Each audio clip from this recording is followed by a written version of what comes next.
Hylozoism is the ancient philosophical belief that all matter is alive.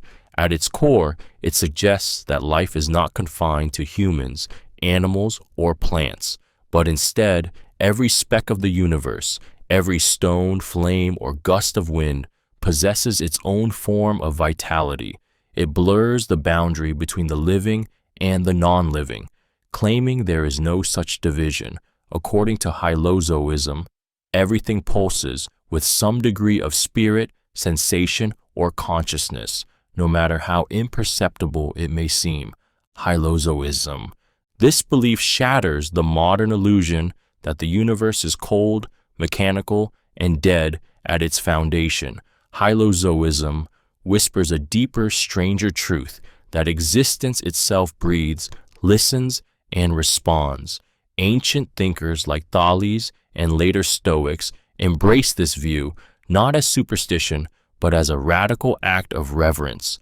If the wind howls, it isn't just air, it's a presence.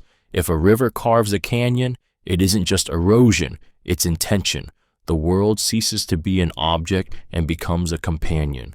To accept Hylozoism is to look at the world and feel it looking back. It's to touch a tree and sense that it touches you too. It dismantles the arrogant pedestal humanity builds for itself and replaces it with awe.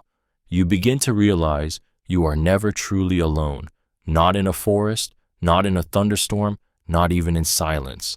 Everything is participating in being. Every atom is a flicker of life. Emotionally, Hylozoism invites you to reconnect with the world as if it matters again. The dullness of routine vanishes when you believe your surroundings have presence. Suddenly, the chair you sit on, the wall you lean against, even the ground beneath your feet, they're not just props in your life. They're living witnesses. They hold memory. They listen. They are part of you. In a world that often feels lifeless, Hylozoism can break through the numbness. It makes you feel the pulse of the world beneath your skin. It reminds you that you are embedded in something vast, ancient, and mysteriously alive. Atomism of Kanada. The Atomism of Kanada is a hauntingly precise vision of the universe, born from the mind of an ancient Indian sage long before modern science laid its claim to atoms.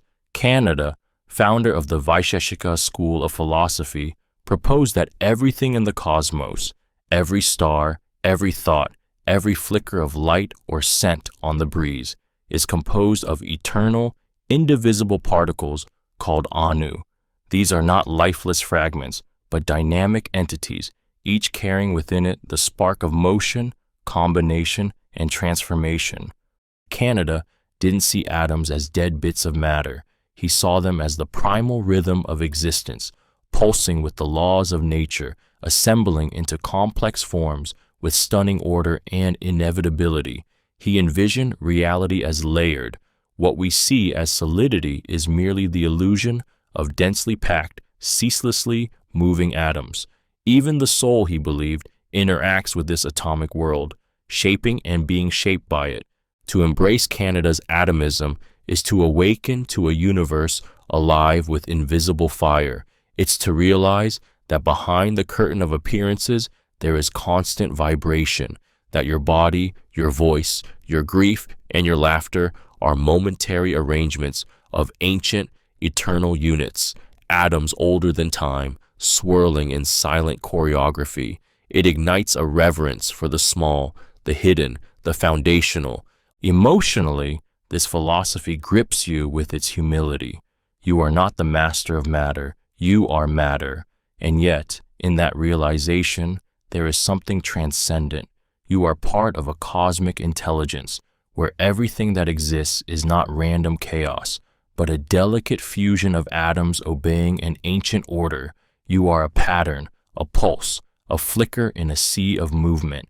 And if the same atoms that formed a mountain, a meteor, or a melody now form you, then you are connected to everything that ever was and ever will be. You are not apart from the world. You are its latest trembling expression. Apophatic Mysticism. Apophatic Mysticism is the soul-wrenching path of unknowing, of reaching toward the divine not by naming, but by stripping away every name. Also called negative theology, this ancient practice teaches that the ultimate truth, God, or the absolute, is not something that can be described, touched, or contained by human thought. Every word we speak about the divine, every image we hold, is not only insufficient, it is a distortion. To know the infinite, we must first unlearn everything finite. This is a mysticism of silence, of erasure, of peeling away every layer of what we think God is, light, power, love, being, until we are left with nothing. And in that terrifying nothing, the deepest encounter happens, because apophatic mystics believe that God is not found through revelation, but through withdrawal, not through speech, but through stillness, so profound it undoes the mind itself. To walk this path is to enter the dark night willingly, to surrender your ideas, your ego, your longing for clarity, and to rest in the cloud of unknowing. It's not peaceful, it's purifying, like standing at the edge of a great abyss and feeling your soul fall, not in fear, but in radical trust. Emotionally, apophatic mysticism breaks you open. It teaches that you cannot grasp God with your hands, your eyes, your intellect, because the divine is not a thing among things. It is not a being, it is beyond being. Every attempt to hold it tight leaves you emptier, and yet that emptiness is the doorway. When you finally stop reaching, stop naming, stop pretending to know, you are met by a presence that cannot be seen but is unmistakably there. In that holy silence, a fierce and aching beauty emerges. You realize that mystery isn't something to solve, it is something to surrender to. And in that surrender, you do not lose God, you become lost in God. Shentong is a thunderstrike in the quiet of the mind, a radical expression of Buddhist emptiness that doesn't leave you with a cold void, but a luminous presence shining through the cracks of ego and concept. Rooted in Tibetan, Madhyamaka thought and shaped by the visionary mind of Dolpopa Sherab Gyaltsen, Shentong means empty of other. It declares that while all things are empty of self-nature, the ultimate reality, the Buddha nature, is not empty of its own radiant, eternal, limitless qualities.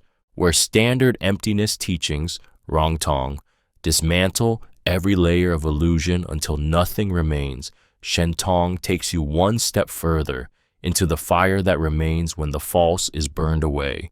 It's not a negation of existence, but a revelation of what lies beyond illusion, something timeless, indestructible, and breathtakingly alive, not a thing, not a self, but a ground of being that shines with compassion, wisdom, and bliss beyond words.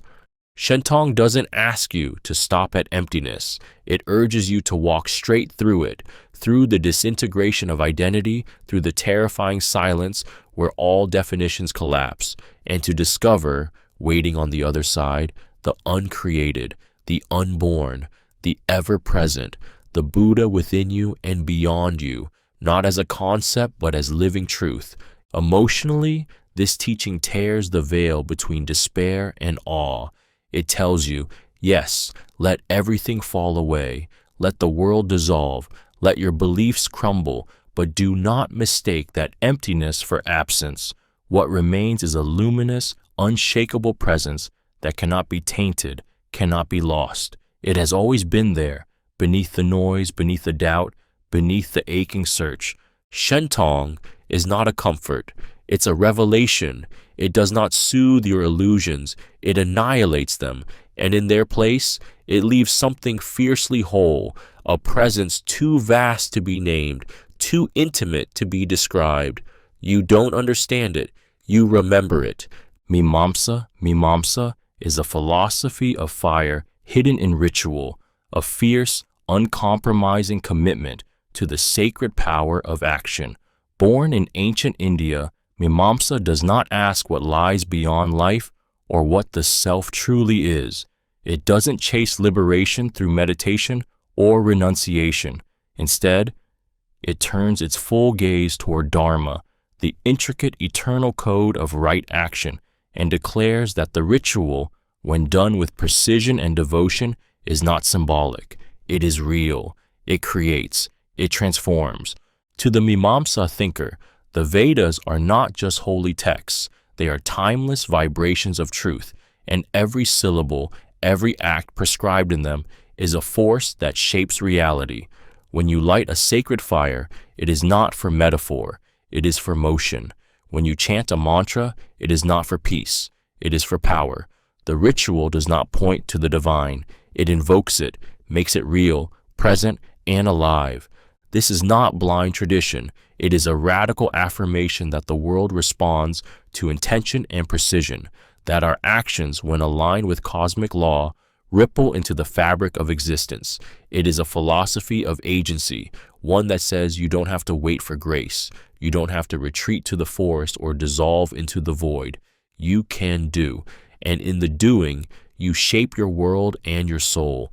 Emotionally, Mimamsa grips you with its unwavering reverence for order and meaning. In a world that often feels chaotic, random, or indifferent, it offers a blazing certainty that every act done in awareness has weight, that even the smallest ritual, carried out with devotion, echoes through the universe.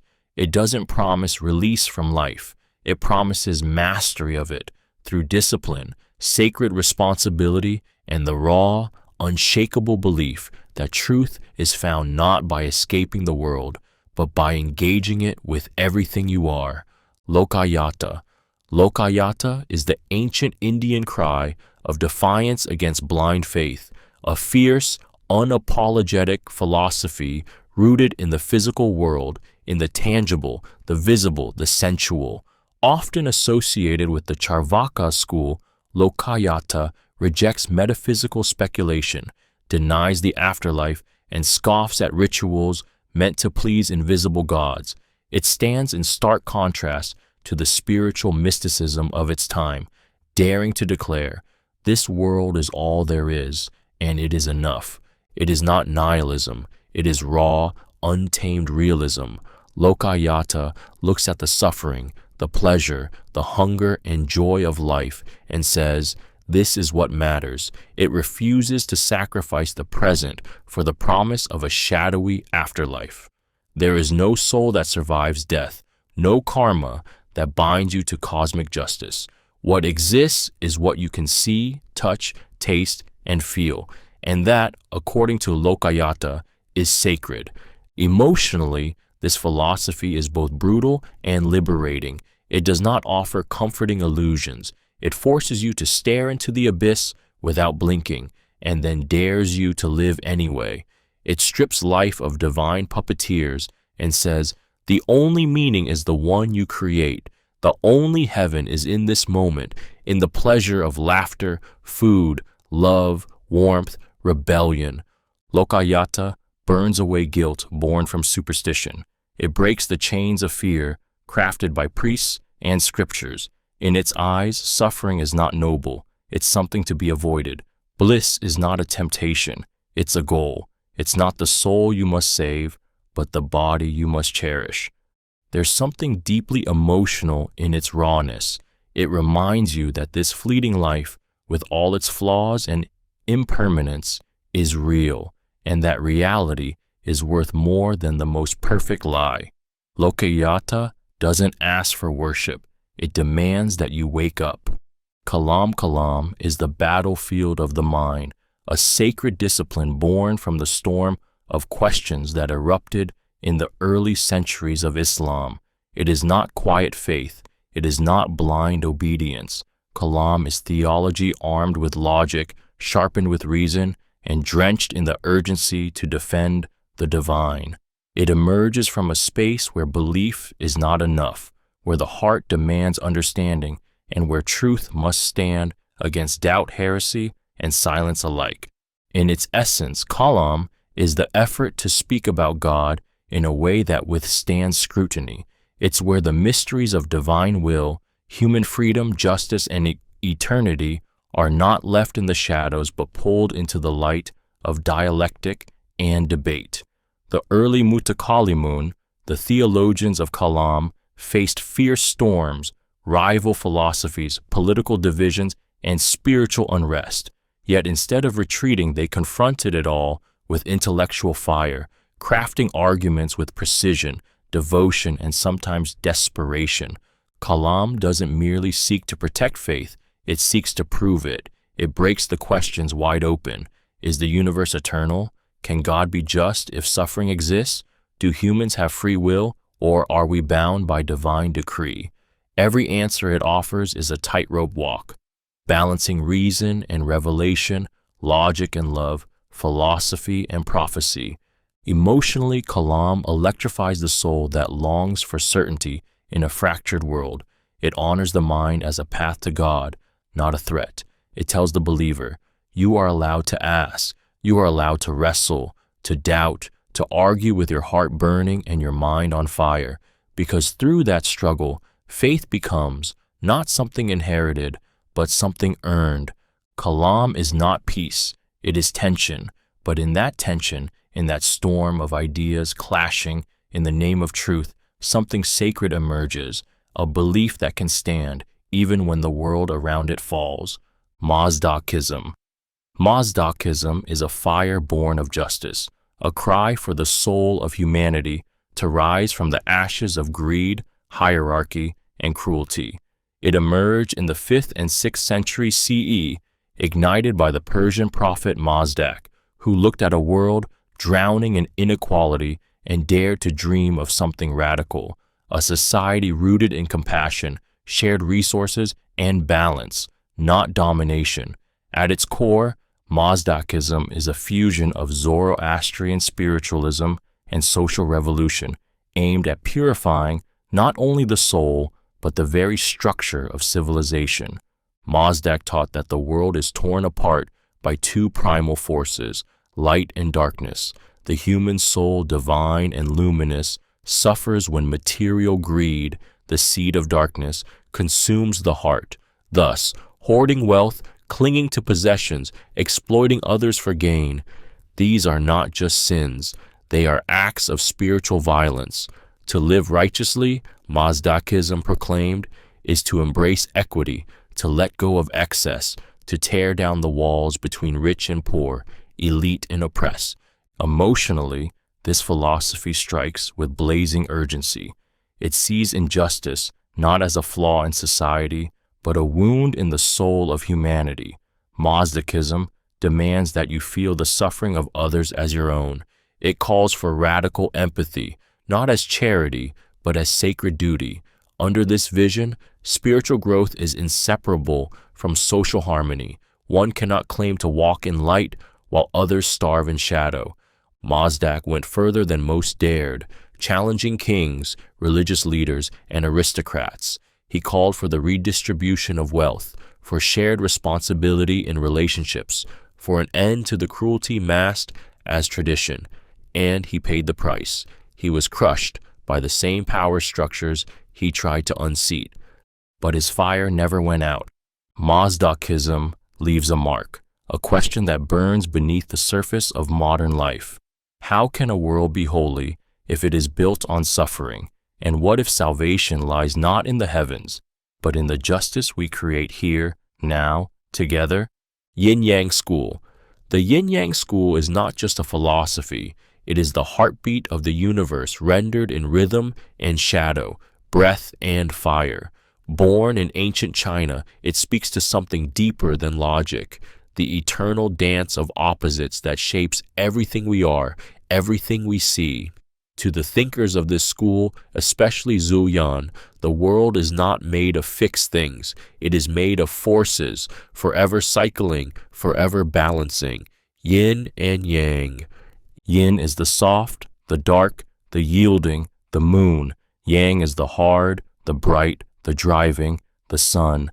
And everything that exists arises from their interplay, not as enemies, but as lovers locked in an eternal embrace. Life and death, rise and fall, joy and sorrow, none of these are accidents. They are the natural breathing of the cosmos. Nothing stays, nothing breaks forever. The coldest winter leans toward spring. The fiercest storm breaks into calm. The Yinyang School doesn't just describe this, it lives it. It demands that we see the world not as a battlefield of good versus evil, but as a vast, pulsing unity where harmony is born through contrast.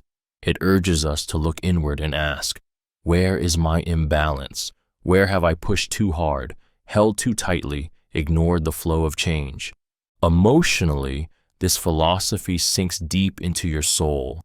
It doesn't offer salvation, it offers alignment. It teaches that pain is not punishment, it's a signal, that resistance is not strength, it's friction, and when you begin to move with the current rather than against it, something opens. You begin to feel the rhythm, not just outside, but within. Your breathing becomes a whisper of the wind, your moods mimic the tide, your being mirrors the sky, and in that moment, you don't conquer life, you join it. Mohism. Mohism is a philosophy of love sharpened into a sword. Founded by Mozi in 5th century BCE China, it rose not from ivory towers, but from blood-soaked battlefields and the cries of the forgotten. While kings waged endless war for glory and Confucian elites obsessed over ritual and lineage, Mohism broke through with a devastatingly simple, revolutionary demand: impartial care, love, not just your family, not just your tribe, but everyone, equally. At its core, Mohism is a rebellion against favoritism, against cruelty disguised as tradition. Mozi looked at a world collapsing under the weight of greed and ego and declared that only universal, unbiased love could save it. It wasn't poetic idealism, it was a moral system forged in urgency. The poor were starving, the powerful were killing, and Mohism offered a path forward that was both rational and heart-wrenchingly human. This wasn't love as sentiment, it was love as action, love as policy. Mohis condemned war not just because it was brutal, but because it was unjustified aggression against those who had done nothing to deserve it. They attacked extravagant rituals and empty customs not out of iconoclasm, but because those rituals drained resources from the people who needed them most. Emotionally, Mohism challenges you to tear open your heart, to love those it would be easier to ignore. It's an uncomfortable love because it asks you to treat a stranger's suffering as if it were your child's. It demands that your empathy stretch beyond blood, beyond borders, beyond comfort, and in doing so, it cuts through the self-serving morality we so often hide behind. To follow Mohism is to look power in the eye and say, love is not weakness. It is the only strength that can heal this broken world. And if we cannot learn to care for each other without bias, we may never stop the suffering we pretend to mourn. Agrarianism. Agrarianism is not just a philosophy. It is a cry from the soil, a return to the pulse of the earth that modern life tries so hard to silence. It is the belief that human dignity, virtue, and balance are rooted, literally, in our relationship with the land. Agrarianism says we are not machines, not consumers, not numbers in a system. We are stewards, we are growers, we are part of the living earth, and we thrive when we live close to it. This is not nostalgia, it's resistance. In a world where speed is worshipped and nature is paved over, agrarianism dares to say that meaning grows slowly, season by season, seed by seed. It elevates the farmer, not as a symbol of the past, but as a keeper of timeless truths. Working the land teaches patience, responsibility, and humility. The soil does not lie. It rewards care, punishes neglect, and always demands presence. To live agrarian is to slow down, to wake with the sun and sleep with the stars, to measure time not in deadlines, but in harvests. It is to find purpose not in profit, but in nurturing life. It teaches that we are not above nature, we are woven into it, that the health of the land is the health of the soul. Emotionally, agrarianism strikes something deep, something aching. It reminds you of what you've lost in the glare of concrete and screen light. It pulls at your longing for simplicity, for silence, for the kind of beauty that can't be bought. A tomato warm from the vine, a breeze that smells like rain, a day shaped by sun and soil, not schedule. It does not promise comfort, it promises connection. And in a fractured world, that promise feels like salvation. Agrarianism is the quiet revolution that starts with your hands in the dirt and ends with your heart coming home. Legalism is the cold, relentless heartbeat of order, the philosophy that says people are not born good, that virtue is a lie without enforcement, and that only strict laws and harsh consequences can hold chaos at bay. Emerging during the brutal wars of ancient China's warring states period, legalism did not offer comfort or harmony. It offered control. Its thinkers, most notably Han Feizi, did not seek to inspire the heart. They sought to discipline the body, to break the wild impulse of man and mold a society where obedience was not optional, but inevitable. Legalism begins with a grim premise. Humans are selfish, emotional, impulsive. Left unchecked, they will lie, cheat, steal, rebel. So don't waste time appealing to their morality. Regulate them. Create a system where rewards are clear, punishments are terrifying, and the ruler is untouchable, not guided by charisma or love, but by impersonal law that spares no one.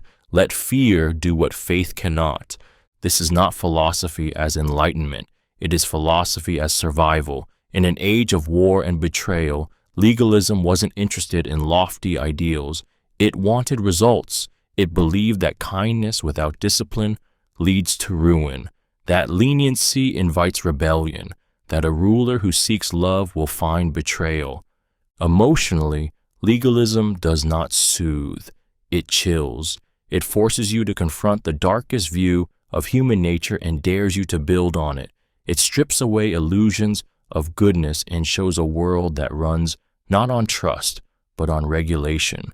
And in that bleak vision, it offers something brutally efficient, a society that works, not because people are noble, but because they are predictable. It is terrifying, and yet part of you recognizes its truth, the part that has seen justice fail, the part that has watched corruption flourish under the guise of mercy. Legalism does not ask you to hope, it asks you to rule and to never look away. Sufism is the flame that burns beneath the surface of Islam, a path not of law, but of love. It is the yearning of the soul for its divine origin, the aching poetry of separation, and the ecstatic dance of return. Sufism doesn't just speak of God, it longs for Him, weeps for Him, spins in circles trying to forget the self and remember only the beloved. It is not a theology, it is a wound that sings. To the Sufi, the world is not enough. The prayers, the rules, the rituals, while sacred, are only the doorway. What lies beyond is union, the dissolving of ego into divine presence. Sufis do not seek to know God intellectually. They seek to taste Him, to be consumed by Him, and this hunger gives birth to music, poetry, and whirling dances that look like madness to the outside world, but are, in truth, the purest form of remembrance. The heart of Sufism is love so fierce it strips you bare, love that makes you question your identity, your desires, your very existence. Sufis train the soul like a lover trains for reunion, through fasting, prayer, service, silence, and surrender. They walk the path of tariqa, a journey inward that requires breaking everything false within you until only truth remains. Emotionally, Sufism is a fire and a flood. It burns away pride and floods the heart with longing. It teaches that every beauty you've ever loved, every song, every sunset, every kiss was just a reflection of the one beauty behind all things, that the pain of this world is not punishment, it is the ache of exile, and every breath, every beat, every tear is the soul calling out, "Take me back." In Sufism, to live is to seek, and to seek is to fall in love so deeply that nothing remains of you but the echo of God's name. Manichaeism. Manichaeism is a cosmic scream, a vision of the universe torn in two, where every breath, every choice, every soul is caught in a war between pure light and devouring darkness. Born from the prophet Mani in the 3rd century CE, this ancient faith is not quiet spirituality. It is a mythic rebellion. Manichaeism does not soften the edges of suffering. It explains them in devastating clarity. This world is broken because it was built from brokenness. The material realm is not a gift. It is a prison. At the core of Manichaeism is the belief that the soul, the true, radiant essence of who you are, comes from the realm of light, a divine world of purity, wisdom, and peace. But it has been trapped, shattered, and scattered into the dense, painful world of matter, ruled by darkness, deception, and death. What you call life, Manichaeism calls exile.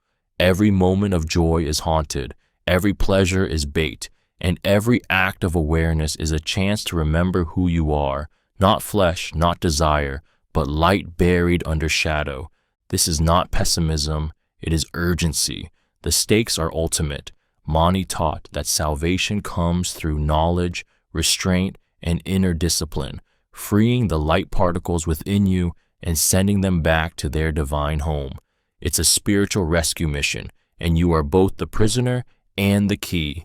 Emotionally, Manichaeism is soul-shaking. It explains the ache you've always felt, the feeling that something is wrong, that you are not where you belong. It gives voice to the pain of being human, the weight of suffering that no pleasure ever fully erases.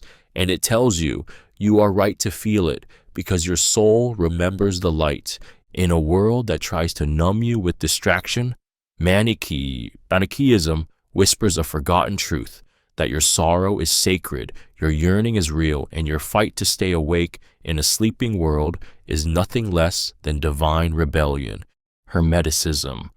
Hermeticism is the whisper behind the veil, the ancient esoteric tradition that claims the universe is a mirror of the divine mind, and that hidden within every shadow of reality lies a secret truth. Attributed to Hermes Trismegistus, a mythical figure blending the Egyptian god Thoth with the Greek Hermes, Hermeticism is not just a philosophy, it is a sacred path of inner transformation, one that sees the entire cosmos as alive, intelligent, and encoded with meaning. At the heart of Hermeticism is the maxim, as above, so below, as within, so without. This isn't metaphor, it is law.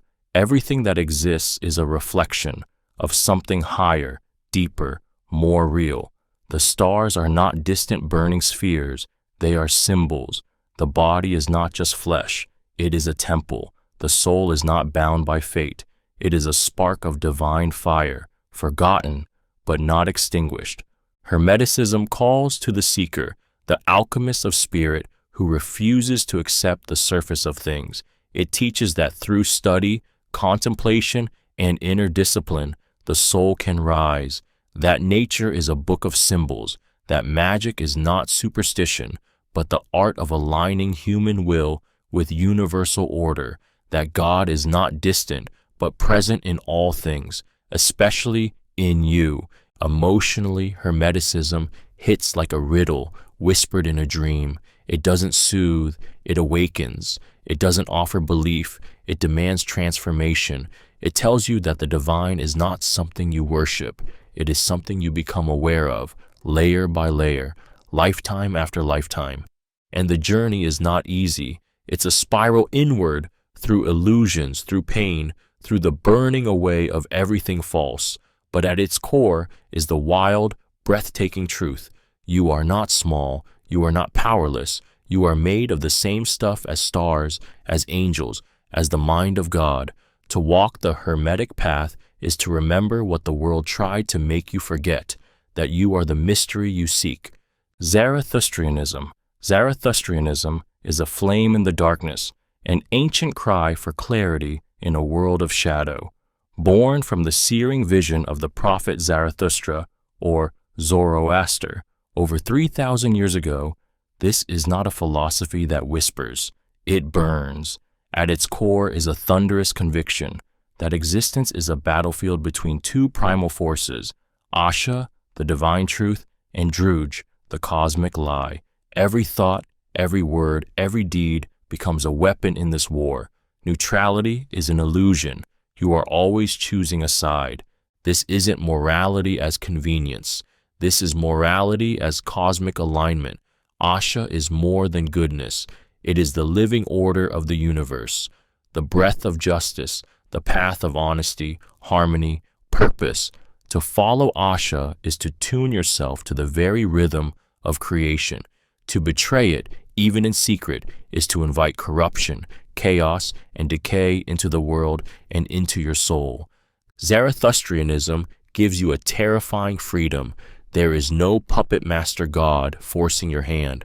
There is Ahura Mazda, the wise Lord, who offers light but never compels. And there is Angra Mainyu, the spirit of destruction, who tempts through illusion and doubt. You, the human being, stand at the crossroads. You are the hinge on which the universe turns. Emotionally, Zarathustrianism strikes like lightning. It demands that you matter, that your smallest decisions are echoes in a cosmic war, that truth isn't just noble, it is necessary, that goodness is not weakness, but the very architecture of reality. It awakens a deep, solemn pride. You are not here to drift or survive. You are here to fight for the light with your life.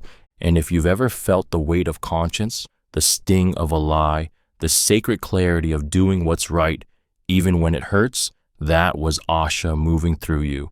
That was the ancient fire of Zarathustra, still burning, still calling, still waiting for your answer. Bun. Bun is the breath of the ancient winds over the high mountains of Tibet, a spiritual path older than memory, fierce as storm, tender as prayer. Before Buddhism touched the land, Bun was already there, rooted in sky and earth, speaking to spirits, honoring the sacred weave of all things. It is not just a religion, it is a deep remembering, a call back to a world where everything is alive, where the divine is not distant but everywhere, in every stone, whisper and flicker of light. Bun teaches that reality is not an illusion to escape, but a living field of sacred energy. The mountains have consciousness, the rivers speak, the air itself carries wisdom, and the human soul is a flame born from this great, breathing totality. But Bun is not primitive, it is profound. It offers teachings on cosmology, meditation, death, and liberation that rival the complexity of any world religion, yet its heart beats with shamanic fire. It holds that the ultimate truth, Bonku, is beyond all form, yet present in all form, that suffering is a forgetting of our original purity, and that liberation is not found in detachment, but in recognition. Through deep practices of visualization, mantra, and elemental alignment, the practitioner returns piece by piece to their natural state of luminous awareness. Emotionally, Bun pierces like a memory you didn't know you had. It reminds you of something older than words, that you belong to the earth, that your pain is not meaningless, that the spirits of the world have not forgotten you. It doesn't pull you out of the world. It invites you deeper into it, to hear its songs again, to remember that the sacred is not elsewhere. It is here, in the wind, in the fire, in you. To walk the Bun path is to walk with reverence, to speak with the unseen, to heal the forgotten places of the soul. It's not a journey upward, it's a return to origin, to raw truth, to the wild, glowing silence you were born from. Hermeticism. Hermeticism is the soul's return to the Nile, a resurrection of ancient Egyptian spirituality that pulses with the rhythms of sun and shadow, life and death, order and chaos. It is not a myth locked in stone tombs or forgotten hieroglyphs. It is a living memory, a deep ache for a time when every act every sunrise, every heartbeat was sacred. To follow Kemetism is to walk in harmony with Ma'at, the divine principle of balance, justice, and truth that holds the universe together like breath in a body. In the world of Kemet, gods are not distant. They are present, intimate, woven into the earth and sky. Ra is the sun's fire, reborn each dawn. Osiris is the mystery of death and rebirth.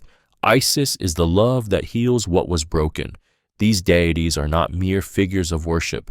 They are forces of life itself, and to live rightly is to honor their cycles, to recognize the sacred in the soil, the stars, the silence. But Kemetism is not just about gods. It is about becoming divine. The ancient Egyptians believed you were born with a soul composed of many parts, Ka, Ba, Ren, Shut, and Ib. Each part had to be nurtured, balanced, and prepared for the long journey after death. The judgment of the heart was not metaphor, it was destiny. If your heart was heavy with lies, it would be devoured. But if you lived in alignment with Ma'at, you could join the eternal order and shine with the stars. Emotionally, Kemetism awakens a deep longing for reverence, for purpose, for the feeling that life is not random, but ritual. It makes you remember what it means to bow your head to the morning sun, to speak truth as an offering, to step through life not as a consumer, but as a sacred participant in a divine tapestry that stretches from pyramids to the cosmos. Kemetism is not nostalgia, it is a call, a memory buried in your bones, a whisper from the desert. Live with honor, die with grace, rise like Ra. Sabianism. Sabianism is a whisper carried through water and starlight, a forgotten but radiant current flowing from the cradle of civilization, rooted in ancient Mesopotamia, preserved through the Mandaeans and sometimes linked with Hermetic echoes. Sabianism is a deeply mystical faith that worships through purity, celestial alignment, and the sacred intelligence of the stars. It is not a religion of conquest or dogma. It is a religion of reverence, of luminous silence, of souls tracing their way home through the constellations. At its core, Sabianism is a cosmology where creation is a divine unfolding, from the unreachable source down through layers of light, spirit, soul, and finally, matter. It teaches that the soul is not native to this world. We are exiles, luminous travelers fallen into flesh, burdened by forgetfulness. Yet within us still burns the longing for return, to rise again through the spiritual worlds, purified by truth, cleansed by water, guided by the stars. Sabian rituals center around water, the great purifier, the living memory of the cosmos. Baptism is not symbolic in this tradition. It is survival. It is medicine for the soul, a way to reconnect with the divine essence beneath the dust of the material world. They do not worship idols. They worship the light behind form, the angelic forces, the planetary spirits, the unknowable God beyond gods. Emotionally, Sabianism is heartbreak and hope intertwined. It speaks to that deep ache in you, the one that says, "This world is not enough. I come from somewhere else." It speaks to the nights when you look up at the stars and feel not small, but remembered. It gives you a path not through domination, but through refinement, through cleansing, through humility. In Sabianism, salvation is not shouted. It is whispered in flowing water, in sacred words, in the trembling recognition that your soul is a drop of divine light, momentarily lost, eternally called. It is not a conquest. It is a return through purity, through patience, through the shimmering trail of truth that leads not to power, but to peace. Mandaean Gnosis. Mandaean Gnosis is a cry from the water, a luminous and mournful wisdom that says, you do not belong to this world. It is the sacred knowledge of the Mandaeans, an ancient secretive people who revere John the Baptist and who have guarded for thousands of years a story unlike any other, a tale of souls exiled in matter, yearning for the light they once knew. At its core, Mandaean Gnosis is the belief that we are divine sparks trapped in a world of deception. This life, this body, this earth, it is not our home. It is a layered illusion crafted by dark, ignorant powers designed to keep us asleep, chained to flesh, blinded by false gods. The soul remembers something purer, higher, and holier, and that memory burns like a wound that never closes. But Mandaeism doesn't leave you in despair. It offers gnosis, sacred knowledge, as a lifeline. Through secret texts, ritual immersions in living water, and prayers whispered in silence, the soul begins to awaken. It begins to remember, and in that remembering, it prepares for its return to the world of light, a realm beyond death, beyond corruption, where the soul is no longer a prisoner, but a radiant, eternal being once more. Water is everything in Mandaean Gnosis. It is cleansing, protective, sacred. Baptism is not a symbol, it is a lifeline, a way of aligning with purity in a world of decay. The body is washed, not just of dirt, but of lies, distractions, attachments. Each immersion is a rebellion against the darkness of the world, a step toward the light. Emotionally, Mandaean Gnosis is piercing. It gives shape to your deepest sorrow, the sense that something is missing, that nothing here is enough, that home is somewhere you cannot touch. And then, gently, it tells you, you are not wrong. You are a traveler, a stranger in a false land, but you are not lost. You are on the path, and the light has not forgotten you. Samkhya-Yoga.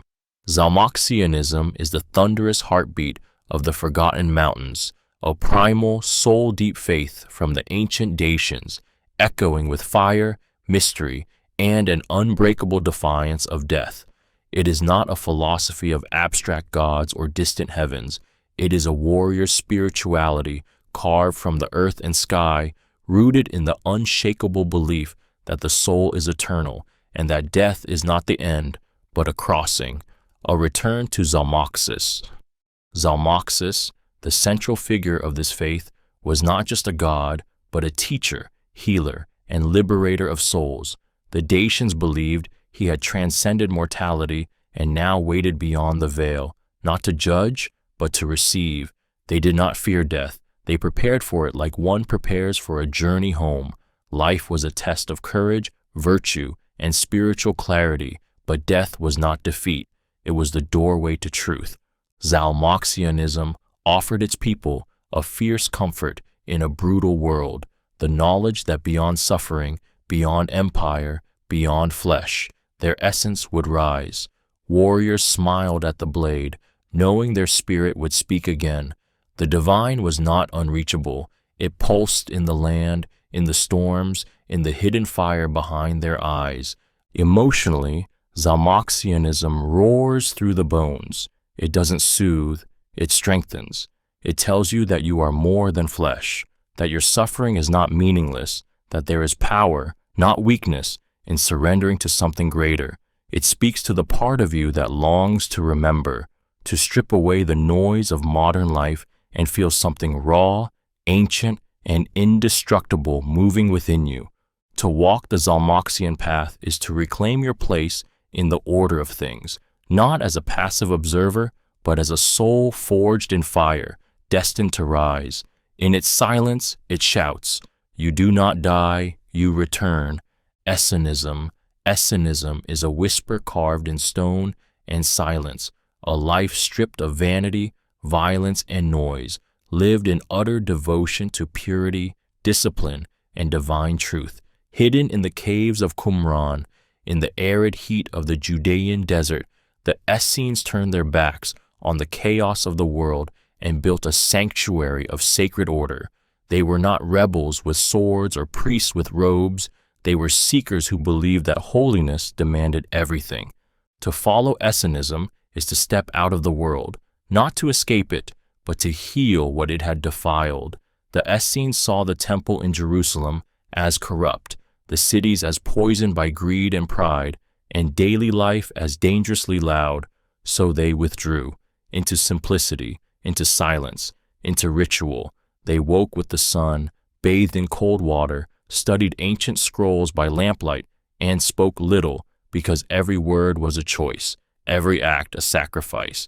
Essenism taught that the soul is a battlefield between light and darkness, purity and pollution, and that only through constant vigilance could one prepare for the coming apocalypse, the great reckoning when divine judgment would fall upon a sinful world.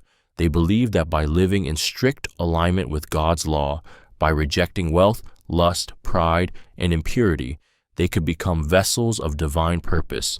They were not just waiting for the end, they were preparing to survive it, purified and chosen. Emotionally, Essenism pierces through the noise of modernity like a cold wind through glass. It confronts the part of you that longs for stillness, for something real in a world of excess. It makes you wonder what would happen if you stopped consuming, stopped performing, stopped pretending, and just listened to silence, to scripture, to the voice within that remembers what sacredness once felt like. It is a hard path, lonely, demanding, but in that desert stillness where nothing is wasted and everything is sacred, there is a fierce beauty, a truth that burns, a holiness that does not speak but commands. Gnosticism. Gnosticism is the scream beneath the silence, the rebel cry of the soul that remembers it does not belong here. It is not a comfortable belief system. It is a wound turned into wisdom, a fierce, burning hunger for truth that shatters illusion after illusion until only the raw, blinding knowledge of the divine remains. To be Gnostic is not to believe, it is to know, and what one knows is devastating and liberating all at once. This world is a prison. In Gnosticism, creation is a cosmic mistake, or worse, a deliberate deception. The material world is not sacred. It is a shadow, a distortion, a trap spun by the demiurge, a false god who rules with arrogance and ignorance. But deeper than this world's sickness lies a sliver of truth, the divine spark within you. It is not metaphor, it is not myth, it is memory.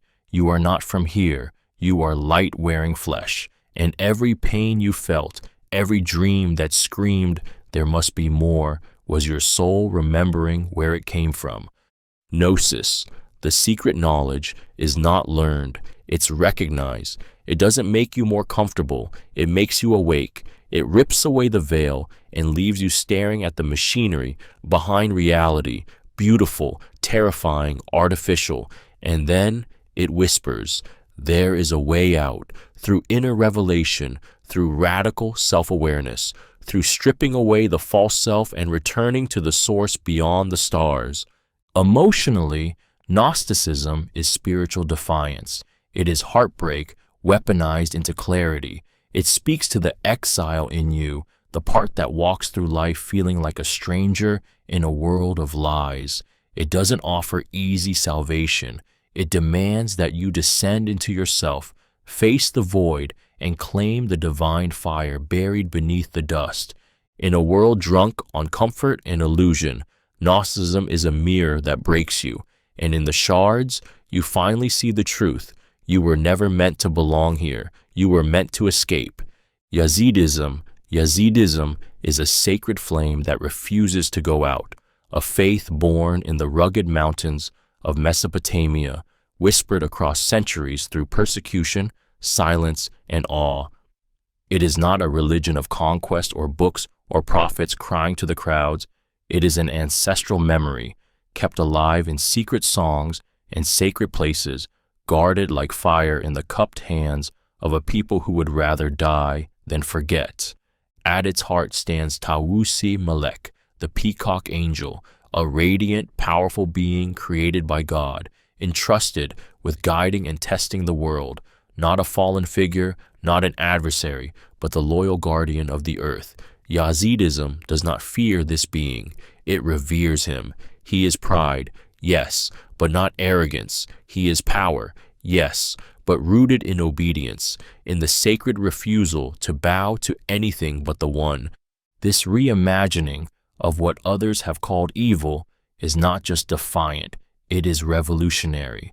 Yazidism looks the world's deepest misunderstanding in the eye and says, "You are wrong about him. You are wrong about us." It tells a story where the divine is not divided between wrath and grace, but where light is hidden in complexity, where loyalty, once scorned, becomes the holiest act of all. Yazidi belief is woven not into scripture, but into life, into sacred groves and mountain shrines, into prayers sung at dawn, into the communal heartbeat of a people who have faced genocide and still refuse to let go.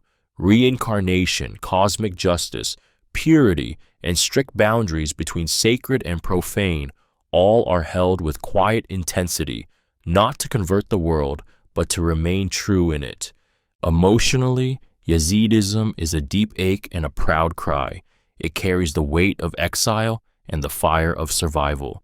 It makes you feel the beauty of a faith that never needed to conquer, to be eternal, a faith that trusts in its silence, in its rituals, in the radiant peacock who watches and waits, not for worship, but for understanding. And in that waiting, there is power, not to rule, but to endure. Avestan Philosophy. Avestan Philosophy is the voice of fire rising in a darkened world, a luminous thread woven through the ancient Zoroastrian scriptures, singing of truth, order, and a cosmic battle as old as time itself. It is not a philosophy of neutrality.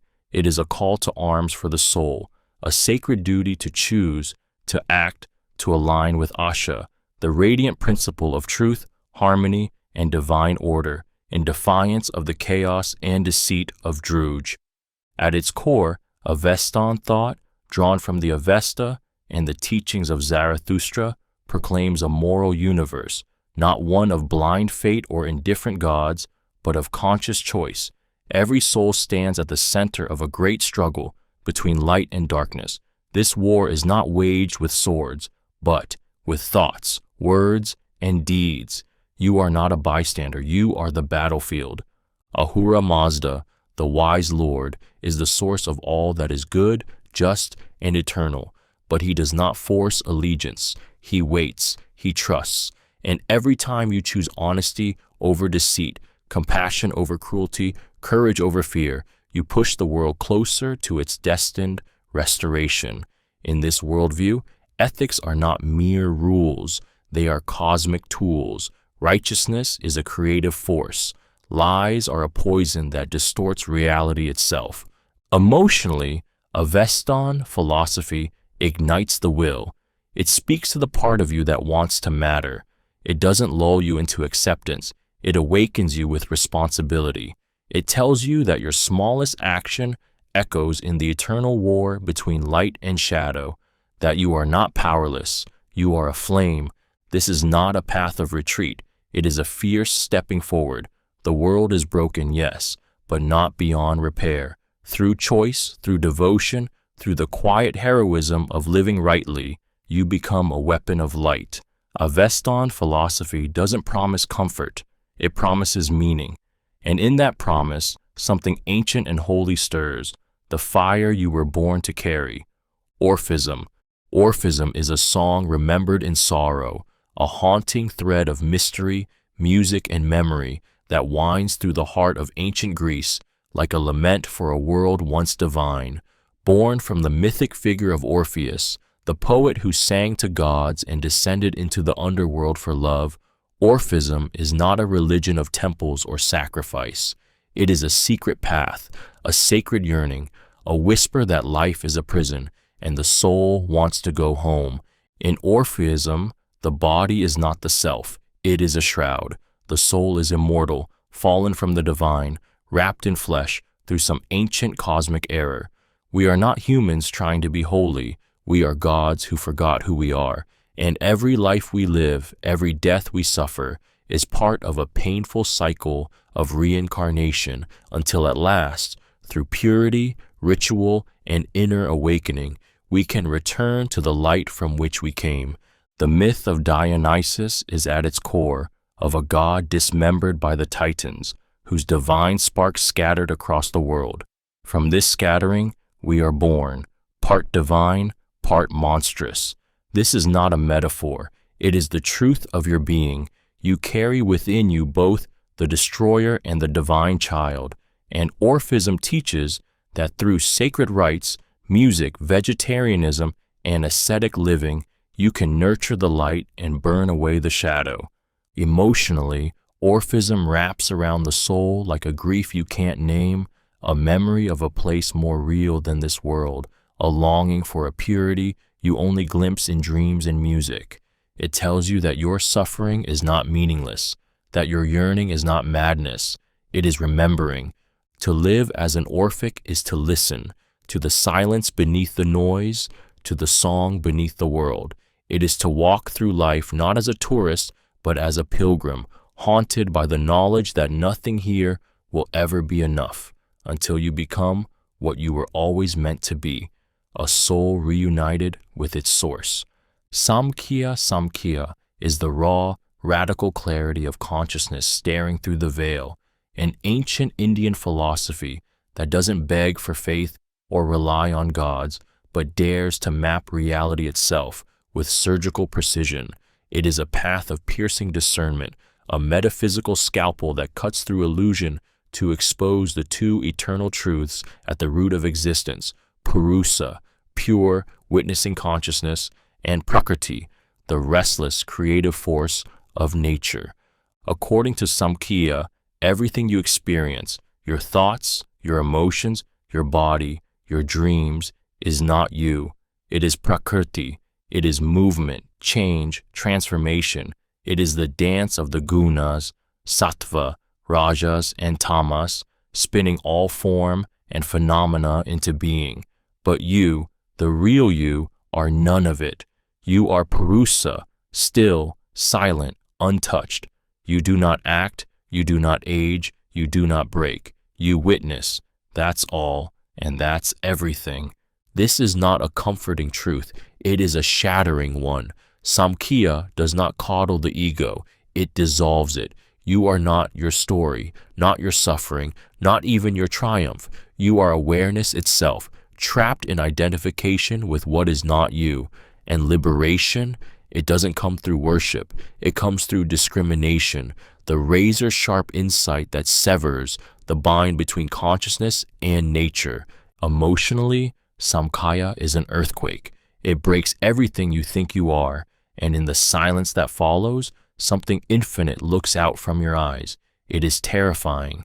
It is liberating. It tells you that the soul was never broken, never bound, never born. It was simply asleep, dreaming it was a body, a mind, a name. Samkhya is not a religion. It is a revelation, a mirror that reflects nothing but the truth. You are not what moves, you are what remains. And when that is seen, not believed but seen, you are free. Ajivika is the silence beyond control, the radical, unsettling belief that everything is fate. Born alongside Buddhism and Jainism in ancient India, the Ajivika school stood apart like a shadow at the edge of the fire.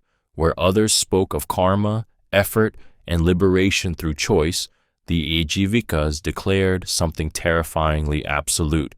Free will is an illusion. Every breath, every moment, every life, already written, already set, led by the enigmatic ascetic Makali Gosala. The Ajivikas taught that the soul moves through an immense cosmic cycle, not guided by deeds or intentions, but by niyati, a fixed impersonal force of destiny. Karma does not shape your future. Effort does not save you. Prayer does not change the stars. You are not the author of your story. You are its reader. To most, this feels suffocating, but to the Ajivika, it was liberation from the torment of striving. If you cannot change your fate, you do not need to cling, grasp, or fear. The soul will pass through every necessary transformation, joy, agony, birth, death, like a bead sliding along a divine thread. And when its journey ends, it will dissolve into its final, still truth, not because it struggled, but because it was always meant to. Emotionally, Ajivika pierces something raw. It confronts the aching question behind all spiritual effort. What if it doesn't matter? and then it dares to answer, it doesn't. But that's okay. You are not here to win the game. You are here to endure it, witness it, feel it, and in the surrender, a strange peace opens, icy, vast, and still. It is not comfort, it is clarity, a freedom that feels like falling, but without fear, a life lived like a river, not swimming, not resisting, just flowing as it always was and always will be. Druze Philosophy. Druze philosophy is a secret flame kept alive in the mountains, an esoteric stream of thought that burns quietly beneath the surface of history, known only to the few who are called, chosen, or awakened. It is not a religion of conversion, not a doctrine shouted from rooftops. It is a mystery, a sacred unfolding, hidden behind layers of symbolism, silence, and inner transformation. To the Druze, truth is not public, it is earned, emerging from Ismaili Shia Islam in the 11th century. Druze philosophy weaves together Islamic mysticism, Greek philosophy, Gnostic echoes, and Neoplatonic vision. At its heart lies the belief in a single, unknowable God, utterly beyond comprehension or form, who manifests through emanations, the most central being the universal intellect, al-Aql al-Kulli, the first and highest expression of divine reason. This intellect is not distant, it lives within. It calls the soul back to its origin. Reincarnation is not a metaphor in Druze thought, it is law. The soul is immortal and passes through countless lifetimes, refining itself, shedding ignorance, seeking unity with the divine. Every act matters, every life is a lesson. The soul carries its burdens forward until it remembers the truth that was always hidden inside, that it came from light and it must return to light. Emotionally, Druze philosophy is a quiet intensity.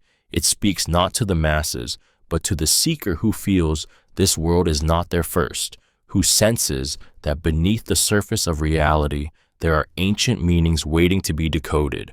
It tells you that if you felt out of place, if you've carried questions too deep for casual answers, you may be remembering something from a life before.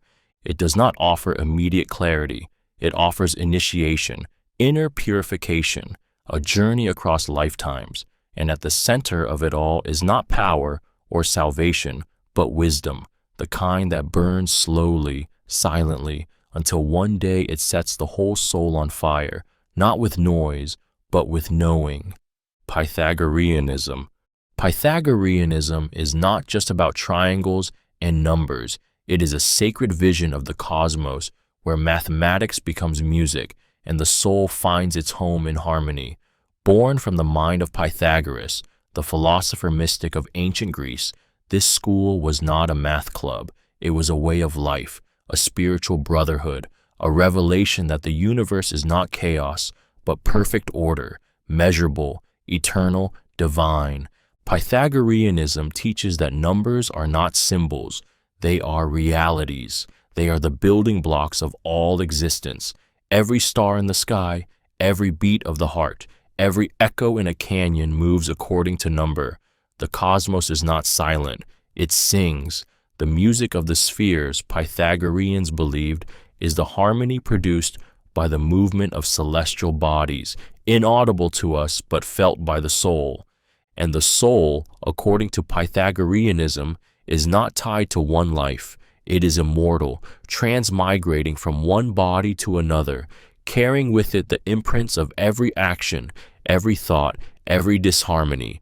The goal is to purify the soul through study, discipline, music, and right living, until it vibrates in perfect tune with the divine order. Ethics, mathematics, and mysticism were never separate. They were threads of the same tapestry.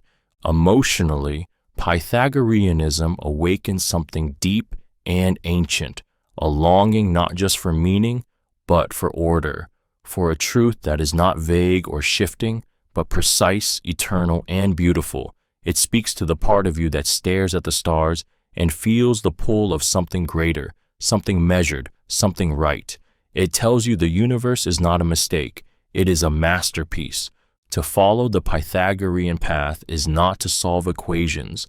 It is to align your soul with the rhythm of all things, to live in harmony, to become a note in the cosmic symphony, and, through purity and discipline, to finally hear the music your soul has always known was there. Sophism. Sophism is the blade of brilliance without a sheath, a dazzling, dangerous philosophy that emerged in ancient Greece not to soothe, but to provoke. The sophists were not sages seeking truth in caves or temples.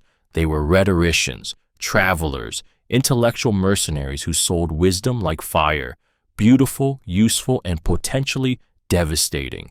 To them, truth was not sacred, it was strategic, and in the hands of a master speaker, reality itself could be bent. To the sophists, the world is not ruled by gods or reason, but by persuasion, justice, virtue, even truth. These are not absolute, they are names agreed upon by those in power. So why cling to them? Why not master the art of language, the rhythm of argument, the psychology of belief, and win? They taught that reality is shaped by perception, and perception is shaped by speech. Control the narrative, and you control the world. They could argue both sides of any case, not to confuse, but to reveal the unsettling truth. Most people don't want truth. They want what sounds true. They want to feel right. And Sophism exposed that, beautifully, brutally, and unapologetically. Emotionally, Sophism is seductive. It flatters the mind. It thrills the ego. It makes you feel powerful, because suddenly, truth isn't something you have to chase. It's something you can create. But that same thrill also chills, because if all is relative, if the better argument always wins, regardless of what's real, then what anchors you? What saves you from the most convincing liar? Sophism is not a guide to virtue. It is a mirror held up to human weakness and human genius. It forces you to ask, is truth a light or just a spotlight someone controls? And in that question, you either rise into clarity or fall eloquently into the abyss. Ephesian Heracliteanism. Ephesian Heracliteanism is the fire that never dies, a searing, defiant philosophy forged by Heraclitus of Ephesus, the dark prophet of flux and flame. It is not a comfort, it is a confrontation. Heraclitus didn't offer answers, he offered a mirror, cracked and burning, reflecting a world where nothing stays, nothing rests, and nothing is ever truly still. Everything flows, he said, panta rei.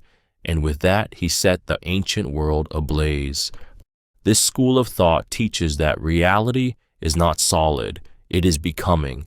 It is fire, ever transforming, consuming, and creating in the same breath. You cannot step into the same river twice, not because the river changes, but because you do. Everything is in tension, everything in opposition, and that tension, it's not a flaw, it's the truth. War is the father of all things, Heraclitus wrote.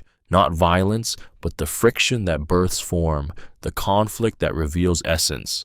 The logos, the divine reason, the hidden order, runs through all this chaos, but it does not scream, it whispers, it hides beneath contradiction, waiting for the one who can hold paradox without breaking. To follow Heraclitus is to become that kind of soul, to live without clinging, to see unity in opposites, to recognize that permanence is illusion and only change is real and sacred. Emotionally, Ephesian Heracliteanism doesn't soothe, it burns. It finds the part of you desperate for stability and sets it on fire. It tells you that your suffering, your joy, your loss, your love, none of it is meant to last. And that's not tragedy, that's liberation. When you stop grasping, when you stop demanding the world freeze for you, you begin to flow with it. This is not a philosophy of peace. It is a philosophy of presence, of standing in the fire and seeing clearly for the first time.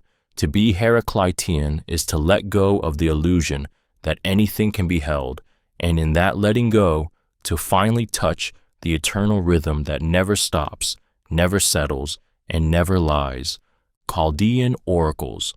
The Chaldean Oracles are a voice from the fire, a mystical lightning bolt carved into the night sky of late antiquity, crackling with visions of divine hierarchy, cosmic ascent, and sacred flame. Not philosophy in the sterile sense, but Theurgy, a spiritual technology meant not to think about the gods, but to become one with them, rooted in Babylonian Persian mysticism and ignited by Neoplatonic thought. The oracles speak in riddled verse, veiled prophecy, and divine command, meant not to explain, but to awaken. At the center of the oracles is a blazing theology, a transcendent one, unspeakable and beyond being, who emanates reality in cascading layers, intelligible gods, divine souls, celestial fires. Between the material world and this radiant source lies the immortal soul, trapped in flesh, slumbering in illusion. And the oracles do not ask gently. They demand, awaken, rise, remember who you are. This is not salvation through belief. It is salvation through ascent, through ritual, incantation, purification, and divine invocation. The soul tears itself from the grip of matter, ascending through spheres of fire and spirit, until it stands once more before the source, face alight with divine memory. The oracles do not call for moral reflection. They call for transformation. They are a ladder for the soul, each verse a rung soaked in fire. Emotionally, the Chaldean oracles strike like thunder across the spirit. They make the world feel charged, not empty, every star a gate, every moment a veil. They awaken a terrifying hunger to rise, to become, to shatter the chains of forgetfulness and step into the blaze of the real. They are not comforting, they are confrontational. They are not a guidebook, they are a summons. And when you read them, not with the mind, but with the burning heart, you don't merely understand them, you feel them calling your name through smoke, silence, and sacred flame. You are not what you seem, you are more. Rise. Taoism. Taoism is the breath beneath all things, the way that moves through silence, through chaos, through the aching stillness of existence. It is not a religion of gods and commandments. It is a surrender, a remembering, a return. The Tao, the way, is not something you can see or name. It is the current beneath the surface of life, the force that gives birth to the stars, the wind, the laughter of children, and the falling of leaves. It cannot be grasped, but it can be felt when you stop resisting. Taoism, drawn from the ancient wisdom of Laozi and the Tao Te Ching, does not ask you to fight the world. It asks you to stop, to yield, to become water, to let go of striving, of ego, of the endless chase for meaning and control, because the Tao is not reached through effort. It reveals itself when effort ceases, when the mind quiets, when the heart softens, when you finally allow the world to be what it is. Wu Wei, non-action, effortless action, is not inaction. It is deep alignment, acting without forcing, moving in rhythm with the world, not against it, like the river that carves stone, not by strength, but by patience, like the tree that bends in the wind and survives, while the rigid one snaps. Emotionally, Taoism is a balm and a blade. It soothes your deepest exhaustion by saying, you do not need to push so hard. You do not need to win. You only need to be. But it also slices through illusion, showing you that much of what you cling to is not real. That peace does not come from conquering life, but from letting life flow through you. Taoism whispers in every moment you stop and breathe, in every sunrise, every still pond, every kind word spoken without a reason. It does not want to save you. It wants you to remember you were never lost. You were just swimming upstream. Xing Theory. Xing Theory is the pulse of creation rendered in 5 movements: wood, fire, earth, metal, and water. An ancient Chinese cosmology that doesn't just explain the world, but breathes through it. It is not merely theory, it is rhythm, a philosophy of flow where everything, your health, your emotions, the seasons, the stars, are caught in a ceaseless cycle of transformation, not elements in the Western sense, but phases, living, shifting forces that dance through reality, rising and falling, feeding and restraining one another. To live by Wuxing is to see the world as interplay, not isolation. Wood grows upward, giving birth to fire. Fire burns down, creating ash. Earth. Earth yields metal, which enriches water, which nourishes wood again. It is not linear, it is eternal. Every force gives rise to the next. Every phase contains within it both power and peril. Harmony is not found in stillness, it is found in balance. When the cycle flows, there is life. When it stagnates, there is sickness, chaos, and decay. Wuxing reaches far beyond cosmology. It lives in medicine, martial arts, music, politics, architecture, even emotion, anger, joy, worry, grief, fear, each rooted in a phase, each influencing the others. The body, too, is seen as a microcosm of this dance, with organs corresponding to phases, energies moving like tides.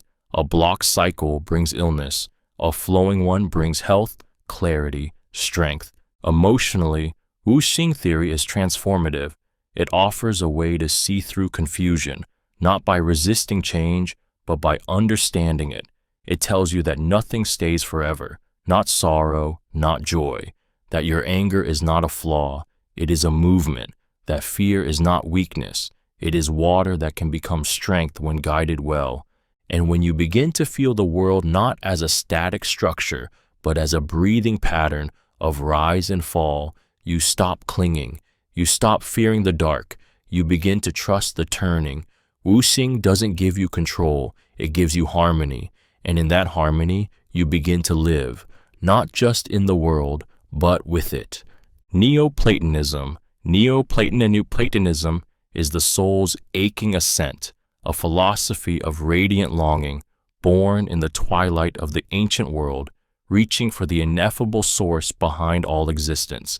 It begins not with the world, but with the One, a reality so utterly beyond comprehension that it is not even a being.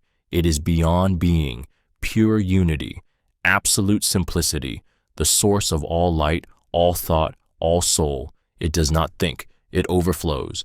From this divine fountainhead, existence cascades in a great chain, first the nous, the divine mind, containing the perfect forms of all things, then the world soul, which breathes life into matter, and finally the physical realm, shadowed and fractured, yet still trembling with echoes of its origin.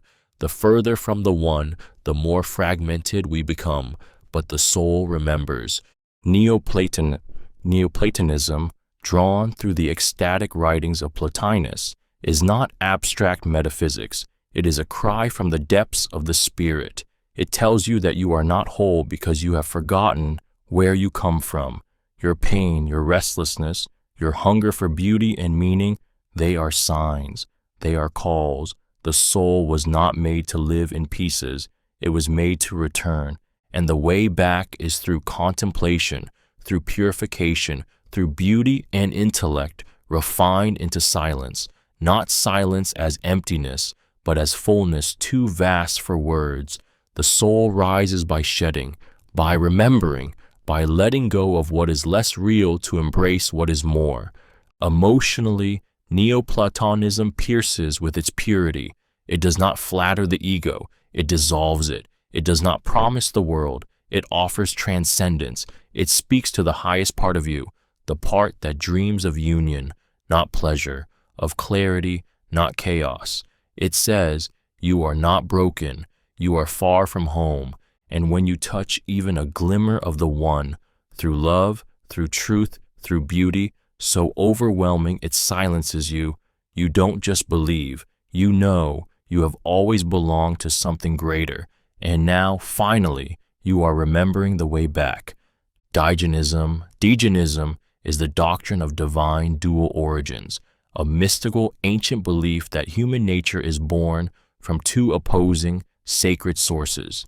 It's not merely the coexistence of light and dark, but the deep, aching knowledge that we are forever suspended between two beginnings, one pure, one fallen, one cosmic, one terrestrial, one divine, one defiant.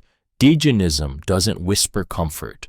It pierces the soul with the realization that you were never whole to begin with. This philosophy appears across esoteric traditions, hidden in mythologies and Gnostic whispers. It suggests that humanity is not the offspring of a single god or force, but the result of a fusion, sometimes a conflict, between higher and lower realms. You are the child of contradiction, a flame that knows the sky, yet burns within clay, a soul shaped by a luminous realm, then hurled into matter through rupture, punishment, or cosmic necessity. Your very existence is a paradox. To live under Degenism is to feel divided not by accident, but by nature. It explains the deep, persistent tension within, the yearning for transcendence and the hunger for the world, the impulse toward love, shadowed by the pull of destruction, the clarity of divine longing, smeared by the chaos of flesh. And yet it says, this is not failure, this is your origin. Your identity is not brokenness, it is betweenness. Emotionally, Degenism cuts like truth, too raw to be denied.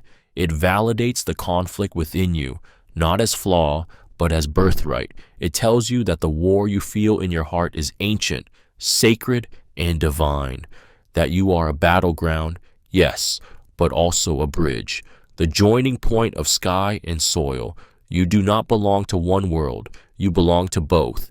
And when you stop trying to resolve the paradox and start listening to it, something stirs, a deeper self, one that doesn't crave purity, but integration, one that remembers, you are not here to erase the war, you are here to embody it, and in doing so, become more than either origin alone. Peripateticism. Peripateticism is philosophy in motion, born from the mind of Aristotle and kept alive through centuries of walking, questioning, observing, and building truth, step by deliberate step. It is not mystical, not abstract, not dreamy. It is grounded, methodical, fiercely curious, named after the peripatoi, the covered walkways of the Lyceum, where Aristotle taught while strolling. This school is rooted in the belief that knowledge comes not from revelation, but from careful study of the world as it is. To be peripatetic is to believe that everything has a purpose, a function, an inner design striving toward its natural end. Rocks fall, flames rise, trees grow, humans think. Nothing is random. Everything is intelligible if you look closely enough. Aristotle didn't ask you to escape the world. He asked you to understand it, from the movements of the stars to the ethics of friendship, from biology to politics, from logic to metaphysics. This is a philosophy of structure, of categorization, of defining things by their causes, their nature, their telos, their reason for being, but beneath the cool, rational system lies something deeply human, the hunger to know not just what things are, but why they matter. The peripatetic path is not just analysis, it's the pursuit of wisdom that leads to eudaimonia, a life of flourishing, balance, and purpose. Emotionally, peripateticism grounds you in a world that spins wildly with uncertainty and noise. It tells you, look, observe, question, think. You don't need to guess at meaning, it's there waiting to be uncovered. It honors the intellect without severing it from the world. It makes the ordinary sacred by showing that everything, from ants to ethics, has a place in the grand, unfolding pattern. To walk the peripatetic path is to train the mind like an instrument, to sharpen reason into a compass, and to live with the quiet confidence that truth is not far away. It is right here in the world around you, if you're willing to walk and ask and never stop. Pyrrhonism. Pyrrhonism is the razor's edge between knowing and not knowing, a philosophy of profound doubt that doesn't spiral into despair, but into peace. Founded by Pyrrho of Elis, it is the quiet rebellion against certainty, the gentle refusal to cling to any truth too tightly. Pyrrhonism doesn't say, "This is false." It says, "We do not know," and in that unknowing, a strange serenity blooms. At the core of Pyrrhonism is epoche, suspension of judgment. The Pyrrhonist looks at the world and sees conflicting claims, endless contradictions, passionate arguments backed by equally passionate counter-arguments. Every claim to truth can be met with a counterclaim, so why fight? Why suffer in pursuit of what can never be fully grasped? Instead, the Pyrrhonists lets go. They stop asserting. They stop denying. They stop needing the world to be a certain way. And from that letting go arises ataraxia, a deep, unshakable tranquility, not the peace of ignorance, but the peace of acceptance, of living in the world without being trapped by it. The Pyrrhonists still sees, still feels, still lives, but no longer thrashes against the unknowable tides of reality. They float, they witness, they rest. Emotionally, Pyrrhonism is disarming. It takes your desperate craving for answers and sets it down like a burden you no longer have to carry. It whispers that maybe the war inside you, the one that needs to be right, to understand, to prove, is not necessary. That maybe freedom isn't found in knowing, but in the quiet, courageous act of admitting you don't. Pyrrhonism doesn't numb you. It awakens you with humility. It teaches you to breathe in a world of questions without needing them resolved. And in that breath, in that pause, you may find what the most certain minds never do, peace that doesn't depend on being right, peace that simply is. Cynicism. Cynicism is a howl of defiance in a world drunk on illusion, a radical philosophy that strips life down to its barest truth and dares you to live there, naked and unafraid. Born from the sharp-edged soul of Diogenes, of Sinope, cynicism is not pessimism. It is purity. It is the brutal, liberating belief that freedom lies not in wealth, status, or comfort, but in rejecting them all. It is the revolt of the soul against everything false. To be a cynic is to declare war on pretense, on hollow rituals, empty ambitions, and the mask people wear to survive society's gaze. The cynic doesn't want applause, he wants honesty, and he'll dig through trash, sleep in a barrel, or bark at emperors to find it. Because the cynic knows most people are not living, they are performing, trapped in systems they didn't choose, chasing pleasures that never satisfy. The cynic lives by nature, not convention. If the body needs little to survive, why enslave yourself to luxury? If truth lives in action, why dress it up in words? If virtue is self-sufficiency, why cling to approval or status or fear? The cynic strips away everything until only what is necessary remains, and in that raw simplicity, he finds something the world cannot touch, freedom that cannot be taken because it was never borrowed. Emotionally, cynicism is a thunderclap. It breaks your illusions with laughter and rage. It shakes the foundations of what you think matters and dares to say, you've been lied to, you've mistaken comfort for happiness, performance for character. But beneath all that, there is something real, something wild, something indestructible, and that is who you are. To live like a cynic is to choose truth over belonging, clarity over comfort. It is not an escape from the world. It is a return to yourself, unchained and unashamed, not easy, not gentle, but true. Stoicism is the fire that does not burn. It is strength in stillness, resilience carved into the soul, a defiant calm in the face of a world that cannot be controlled, born from the porches of ancient Athens and perfected in the hearts of Roman emperors, slaves, and philosophers. Stoicism does not promise comfort. It demands courage. It teaches that the only thing you truly own is your mind, your judgments, your choices, your inner response to what life throws at you. To the Stoic, Fate is a force beyond your reach. People will betray you. Your body will fail. Loved ones will die. Storms will come. But none of this can touch your inner fortress unless you let it. What matters is not what happens, but how you meet it. Virtue is the only good, and virtue means living in harmony with reason, with nature, with the truth that pain is not evil and pleasure is not good. They are simply conditions, like weather, and the wise soul walks through them unchanged. Marcus Aurelius ruled an empire while reminding himself daily that he was dust.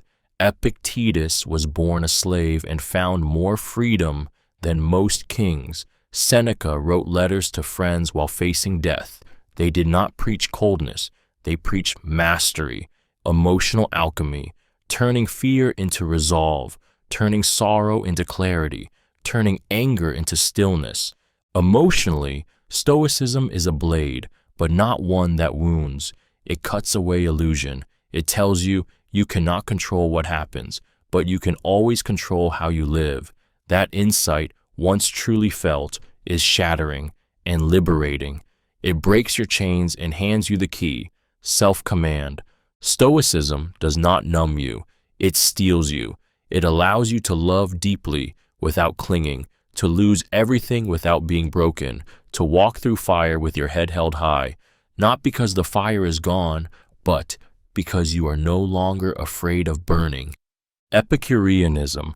Epicureanism is the quiet revolution of joy, an ancient philosophy that whispers, in a world obsessed with ambition and fear, you are allowed to be happy. Born from the gentle, fiercely rational mind of Epicurus, this school of thought offers no gods to please, no afterlife to fear, no cosmic punishment to dread. What it offers instead is astonishing in its simplicity: freedom from fear, freedom from pain, and the art of living well in a fleeting world. Epicureanism teaches that the highest good is pleasure, but not the shallow thrill of indulgence. It is the deep, steady pleasure of a peaceful mind, of friendship, of a body free from suffering, a life free from anxiety. The gods, if they exist, are too perfect to meddle in human affairs. Death is nothing to fear, because when it comes, you are no longer there. The soul dies with the body, so why torment yourself with what you'll never experience?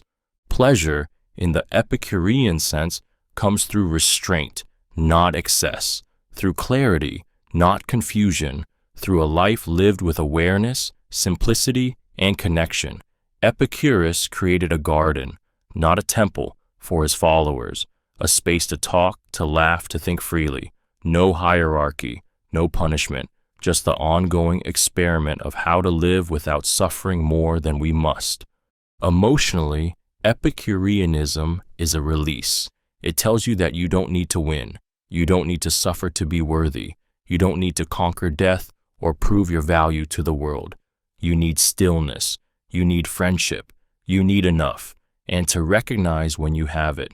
It is an invitation to step out of the noise, the competition, the dread, and into something gentle, wise, and grounded. To live as an Epicurean is not to run from life's hardship, but to stop inventing more than already exists. It is to say, without apology, I was born to feel joy, and that joy is not a sin. It is my nature. Academic skepticism. Academic skepticism is the cold, clear wind that sweeps through certainty, a relentless dismantling of dogma, a philosophy that dares to say, not only we don't know, but we can't know. Born from the heart of Plato's academy, long after Plato himself, this school stood not for grand theories or cosmic truths, but for disciplined doubt. It did not deny truth's existence. It denied our ability to grasp it with any certainty. Under thinkers like Arcesilaus and Carneades, academic skepticism became a sharpened force of intellectual resistance. They challenged the Stoics, the Epicureans, and every philosopher who claimed to have found the key to the universe. For the academic skeptics, every argument has a counter. Every belief can be questioned, and because absolute knowledge is impossible, Wisdom lies in suspending judgment, not rushing to believe, not clinging to claims, but standing still in the face of uncertainty. Yet this is not a philosophy of despair. It is a philosophy of humility, of restraint. It urges you not to retreat from life, but to move through it with open eyes, knowing that appearances can lie, that certainty often masks arrogance, and that truth, if it exists, will not be forced into human words so easily. Emotionally, academic skepticism is both unsettling and clarifying. It tears away the comforts of belief, yes, but in the ruins, it offers something rare, peace without illusion. It allows you to stop pretending, to stop clinging, to breathe in the unknown and not feel afraid. It doesn't leave you empty. It leaves you free from the tyranny of false certainty, from the fear of being wrong, from the pressure to have answers in a world full of questions. To walk the academic path is not to close your mind. It is to hold it open forever. And in that openness, in that refusal to settle, something luminous lives, a mind that chooses truth over comfort, even if the truth is that we may never know. Theravada is the path of stillness carved through fire, the oldest surviving school of Buddhism, austere and luminous, calling the seeker not to worship, but to wake up. It does not decorate. It does not bend. Theravada strips everything down to what is real, and then asks you, can you let go of everything that is not? This is not a path of comfort. It is a path of liberation. Walk step by step, breath by breath, into the heart of impermanence. Theravada teaches that suffering, dukkha, is woven into the very fabric of existence, not as punishment, as truth. Craving, clinging, and the illusion of a permanent self bind us to the wheel of samsara, birth, death, rebirth, again and again. But freedom is possible. Through ethical living, disciplined meditation, and razor-sharp insight, the mind can be purified, the illusions can fall away, and what remains is nibbana, not a place, not a reward, but the extinguishing of the fire of craving, a peace beyond imagining. This is the way of the elders, preserving the earliest teachings of the Buddha with reverence and precision. No shortcuts, no grand rituals, just you, the breath, the silence, and the truth. The Buddha is not a god. He is a guide, a mirror, a reminder that awakening is not reserved for saints or mystics.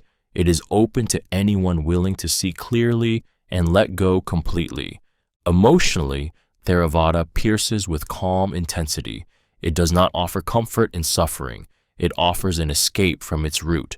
It speaks to the part of you exhausted by endless becoming, by false hopes, by the ache for control.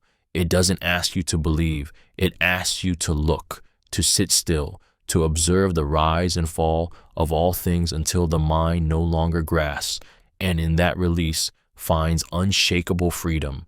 To walk the Theravada path is to walk alone, yet never abandon, to step out of the world's illusions and into the burning clarity of what is, not for the faint of heart, but for the one ready to be free. Mahasamgika is the rupture in early Buddhist orthodoxy, a bold, radical surge of devotion and vision that broke away from rigid tradition to embrace the vastness of the awakened mind. It is not a quiet descent. It is an explosion of possibility, a thunderclap that says, the Buddha is not just a man. He is a cosmic, transcendent force, limitless in wisdom, boundless in compassion, untouched by the dust of the world. Emerging as the first great schism from the early Buddhist Sangha, the Mahasamgika saw the early teachings not as lies, but as incomplete. They didn't want less of the Buddha. They wanted more mystery, more majesty, more truth. And so they reimagined him, not as a man bound by human frailty, but as a being of luminous mind, Dharmakaya, whose teachings flow eternally, whose presence transcends lifetimes, whose silence says more than words ever could. To the Mahasamgikas, arhats were not the final goal. Enlightenment meant more than escape. It meant embracing the infinite. The bodhisattva ideal was born here, not of mere discipline, but of staggering compassion. Why seek liberation for yourself when all beings cry out in suffering? Why turn away when you could return again and again until every soul is free? Emotionally, Mahasamgika philosophy is vast and piercing. It lifts you. It doesn't reduce the path, it magnifies it. It tells you that you are not small, that the potential in you is not limited by flesh or time, that the Buddha nature is not far away, it pulses in your very being, waiting to awaken. It is a vision that burns with love, a faith not only in liberation, but in the infinite capacity of the awakened heart. Mahasamgika doesn't ask you to walk alone. It asks you to rise for all, to believe that enlightenment is not escape, but return, not silence, but song, and not the end, but the beginning of something immeasurable. Sarvastivada. Sarvastivada is the philosophy of time stretched across eternity, a profound, intricate school of early Buddhism that dares to say everything exists, past, present, and future. All moments are real, all dharmas endure across time, like echoes in a vast, resonant chamber of being. It is not a denial of impermanence. It is a deeper questioning of what it means to exist in a world where everything is always changing, yet somehow never gone.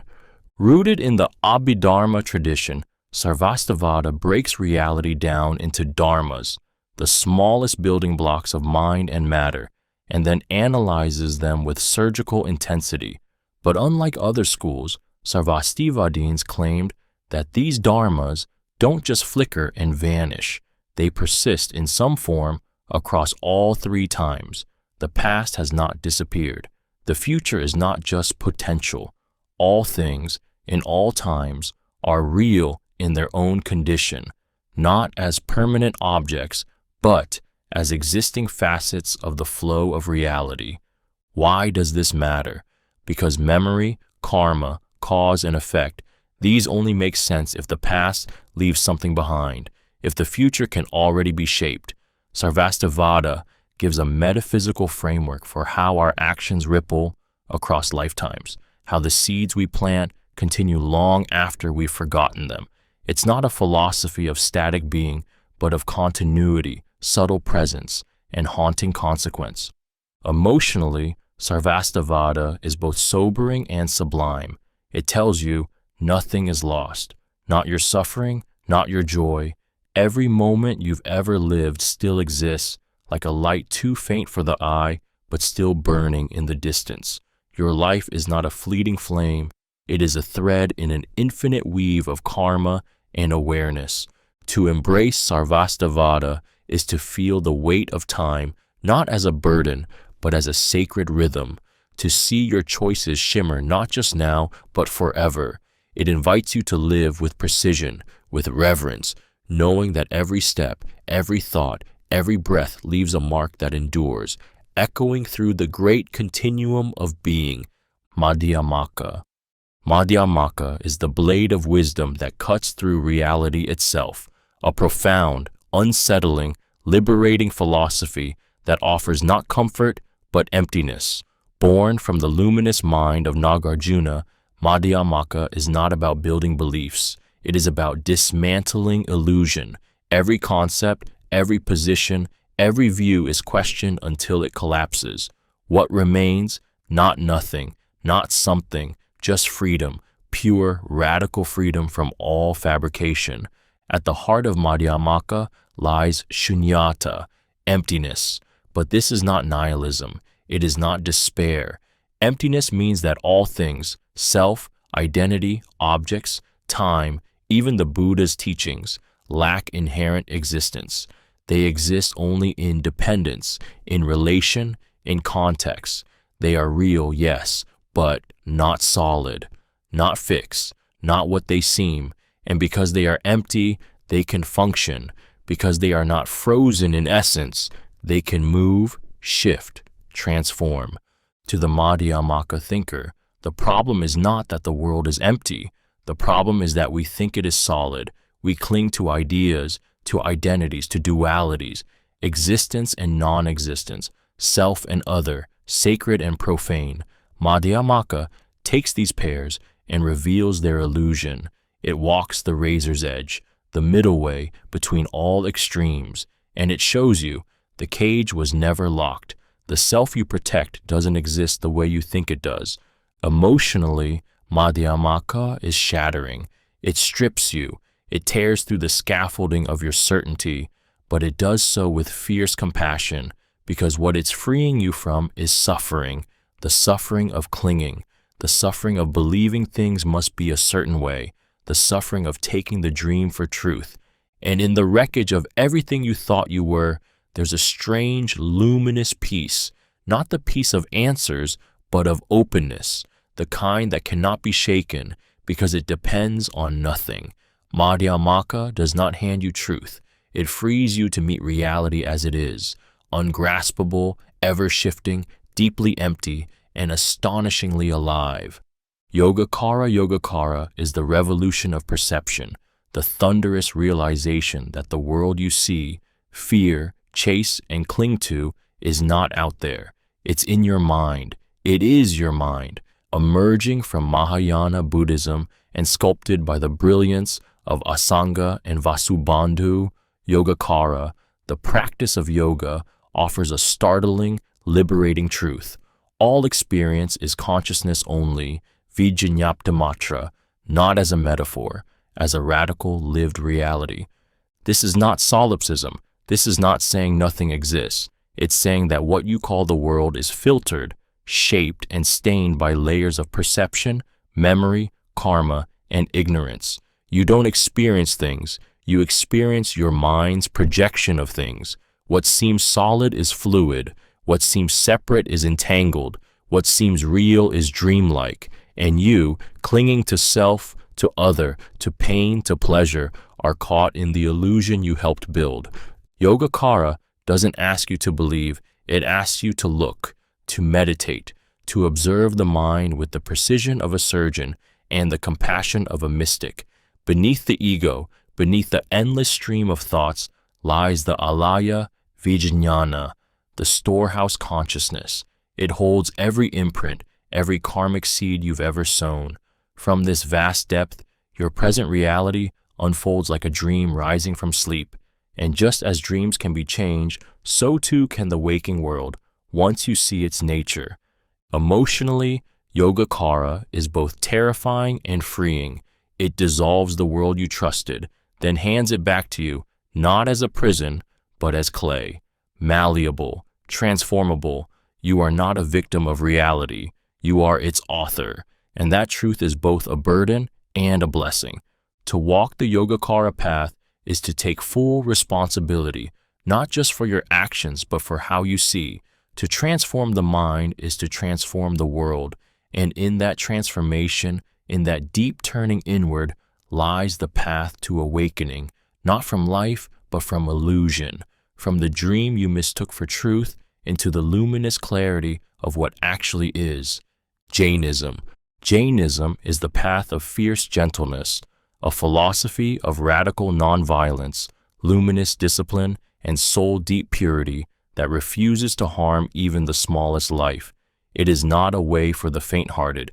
It is a fire of restraint burning within the stillness, a commitment to truth so uncompromising that it reaches beyond action and into intention, beyond belief and into being. At its heart, Jainism teaches that every soul is divine, limitless, luminous, and eternal, but that divinity is buried under layers of karma, drawn in not by fate, but by our own actions, words, thoughts. Every movement of greed, anger, or attachment binds the soul tighter, and liberation, moksha, is not granted by a god. It is earned step by painstaking step through non-violence, ahimsa, non-possessiveness, aparigraha, and truth, satya. The world is sacred because it is filled with living souls. Every insect, every plant, every breath is part of an infinite web of sentience. Jainism's non-violence is not passive. It is an unbreakable vow, a warrior's discipline turned inward. Monks and nuns walk barefoot, sweep the ground before them, strain water before drinking, because even unseen lives must be honored.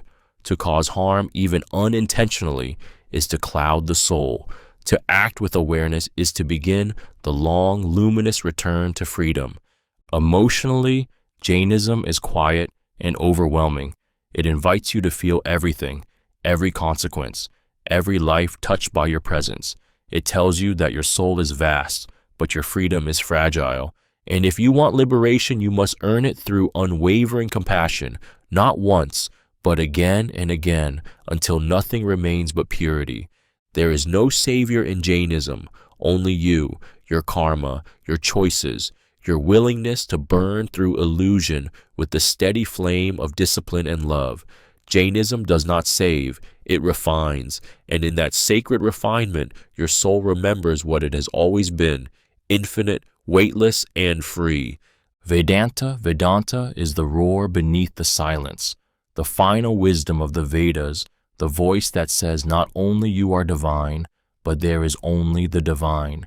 It is not a doctrine, it is a dismantling, a mirror held up to your soul that reflects not your face, but the infinite. Vedanta doesn't ask you to believe in God, it asks you to realize that you are that, tat tvam asi, not someday, now, emerging from the Upanishads and refined by sages like Shankara, Ramanuja, and Madhva. Vedanta means the end of knowledge, and what lies at that end is a truth so vast it cannot be grasped, only become. The world, with all its beauty and terror, appears to be many, but at its core, it is one without a second. The self, Atman, is not separate from Brahman, the eternal, infinite reality. Your very awareness, before thought, before name, before fear, is that infinite, unborn, undying. In Advaita, non-dual Vedanta, this is the highest truth, that all separation is illusion, Maya. You are not a body, you are not a mind, you are not your pain, your past, or your story. You are the witness, the light in which all things rise and fall. And when that is seen, not understood, but realized, liberation is immediate. The wave remembers it is ocean. Emotionally, Vedanta breaks you open with quiet fire. It strips away the lies you've clung to, not cruelly, but with divine precision. It shows you that what you've been searching for, through love, through success, through suffering, was never outside. It was always you. It is you. To live Vedanta is not to escape life. It is to wake up inside it, to see the sacred in everything, even your heartbreak, even your breath. It is to bow to no one, because there is no other, only self, only one. And once you see that, truly see it, there is nothing left to fear, because you were never lost. You were always that. Advaita Vedanta, Advaita Vedanta is the final silence after every question. It is the roaring stillness behind the world, the revelation that the seeker, the search, and the sought have always been one. Advaita means non-duality, and this ancient school of Hindu philosophy, distilled most powerfully through the mind of Shankara, does not point toward truth. It unmasks it. It tells you that what you are looking for has never been elsewhere. It has always been you. At its core, Advaita declares Brahman, the infinite, eternal, unchanging reality, is the only truth. The world of forms, names, change, and separation is Maya, illusion, appearance, dream, and the self you think you are, fragile, limited, aching, is not the real you. Your true self is Atman, pure consciousness, untouched by birth or death, joy or sorrow. And here is the thunderclap. Atman is Brahman. The individual soul is not separate from the absolute. It never was. Liberation, moksha, does not come from effort or belief or ritual. It comes from recognition, from waking up, from piercing through the fog of identity and realizing, I have never been other than the eternal. The body may fall, the world may burn, but what you are cannot be touched. You are not inside the universe. The universe is inside you. Emotionally, Advaita is devastating and divine. It burns the ego to ash. It strips away every comfort, every role, every illusion of control. But in the ashes, something unspeakably vast begins to rise. You are no longer the wave. You are the ocean remembering itself. Advaita doesn't ask for faith. It demands direct experience. It doesn't offer salvation. It shows you that you were never bound. In the moment of true seeing, no heavens open, no lights flash. There is only this, and in this, everything. Peace beyond reason, joy beyond cause, stillness more alive than any motion. You are that. You have always been that. And when the illusion breaks, there is no path, no goal, no self, only boundless being, radiant and free. Dvaita Vedanta.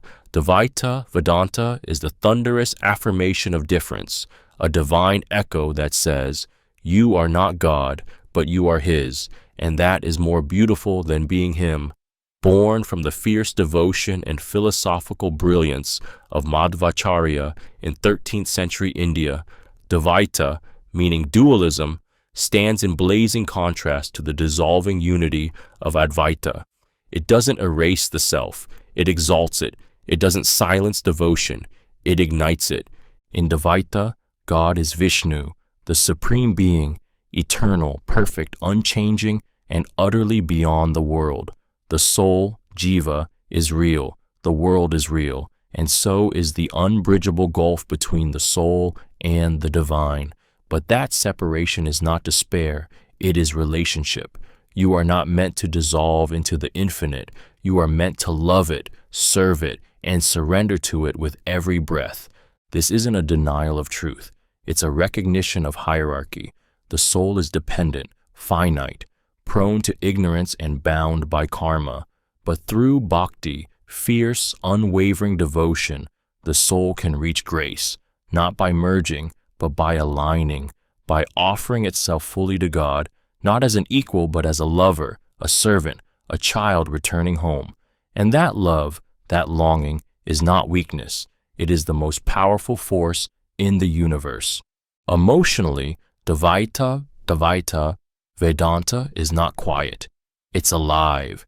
It stirs the heart with longing, not for detachment, but for nearness. It doesn't ask you to extinguish the self. It asks you to offer it, to fall at the feet of the divine, not in shame, but in joy, because you are real, He is real, and the love between you is eternal. To follow Dvaita is to live in the beauty of difference, the sacred ache of separation, the fire of devotion. It's not a path to erase the self, it's a path to redeem it through love so pure, it bridges even the distance between soul and God. And in that distance, in that yearning, lies salvation. Vishishtadvaita. Vishishtadvaita is the philosophy of oneness that embraces difference, a soaring vision of the divine that holds unity and diversity in a single breath, a single love, crafted with unmatched devotion by Ramanuja. This qualified non-dualism doesn't erase the world, it sanctifies it. It says, yes, Brahman is the one, infinite and absolute, but this one is not a void. This one is full, with form, with beauty, with relationship. And you, soul that you are a real and eternal part of that fullness. Where Advaita says the world is illusion, Vishishtadvaita says the world is expression. Where others see silence, it hears a song. God, Narayana, or Vishnu is not just pure being, but pure love, pure consciousness, pure joy, with qualities, with form, with a heart that longs for you as much as you long for Him. Your soul, Jiva, is not an illusion or a dream. It is real. It is eternal. It is dependent but never separate. Just as a wave is not the whole ocean, yet not other than the ocean, you are not all of God, but you are inseparably of God. The body of the universe is His body. The soul within it is His soul. and every movement of devotion, every whisper of surrender draws you closer to that divine embrace. Emotionally, Vishishtadvaita is overwhelming. It speaks not only to your mind, but to your heart. It tells you that your longing is holy, that the world is not a mistake to be escaped, but a sacred field through which God reveals himself and draws you home. Salvation, moksha, is not cold dissolution. It is union without loss. The drop returns to the ocean, but remains a drop, shining with its own being, loved and known. To live this truth is to walk in sweetness, even through sorrow, to see all things, not as distractions, but as reminders. Vishishtadvaita does not strip you of your identity. It sanctifies it. You are not God alone, but you are never apart from him. You are his, always, and in that there is joy that nothing can undo. Buddhist Logic. Buddhist logic is the blade of clarity held to illusion's throat, a tradition that takes the soft breath of compassion and arms it with the fire of reason. It is not just abstract argument, it is awakening sharpened into method, a discipline forged to dismantle falsehood at its root. In the great halls of Nalanda and the luminous minds of thinkers like Dignaga and Dharmakirti, logic became not just a tool, but a path. At its core, Buddhist logic, Pramanavada, asks one piercing question: what can be known and how? It holds that truth must be grounded in valid means of knowledge, perception, pratyaksa, and inference, anumana. These are not just intellectual categories, they are the gatekeepers of reality.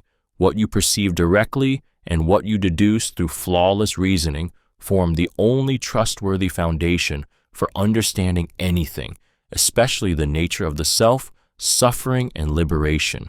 This logic is not cold, it is surgical. It exists to strip away ignorance, to catch the mind in the act of lying to itself. It examines every claim, every thought, every identity you cling to, until the scaffolding of illusion collapses and only clear awareness remains. Its debates are not for dominance, they are for freedom, to prove not just that the self is empty, but that its emptiness can be demonstrated with iron precision. Emotionally, Buddhist logic is a paradox. It offers no comfort, yet brings peace. It will not hold your hand. It will interrogate every belief you hold, even your idea of you, and in doing so, it gives something fierce and rare in a world of noise, confidence born of clarity. You don't need to believe blindly. You can see, you can know. To walk the path of Buddhist logic is to combine the sword of reason with the heart of a bodhisattva. It is to seek truth not for power, but for release, from suffering, from delusion, from the prison of unexamined thought. And in that clarity, something extraordinary happens. Not just intellect awakens, the soul does too. Samkhya-Yoga. Samkhya-Yoga is the twin path of vision and action, the piercing intellect of Samkhya joined with the fierce discipline of yoga, forming a bridge between knowing and becoming. It is the cry of the soul to be free and the methodical, sacred unraveling of the bondage that keeps it blind. Together, they map not only what is, but how to rise from what hurts, from suffering, confusion, and false identity, into luminous stillness, into pure self. Samkhya gives the framework. It lays bare the architecture of reality with terrifying clarity. Two eternal principles: Purusa, the silent, witnessing consciousness, and Prakriti, the dynamic, ever-changing force of nature. You are not the body, not the mind, not the storm of emotion or desire. You are the seer, untouched, infinite, free. But you have forgotten. Yoga gives the practice. Rooted in Patanjali's eightfold path, yoga is the disciplined fire that reveals the truth Samkhya describes.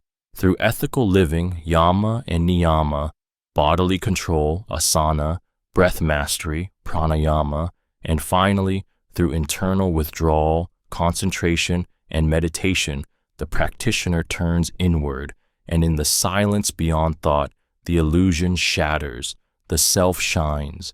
Emotionally, this philosophy is both a scalpel and a balm. It cuts deep.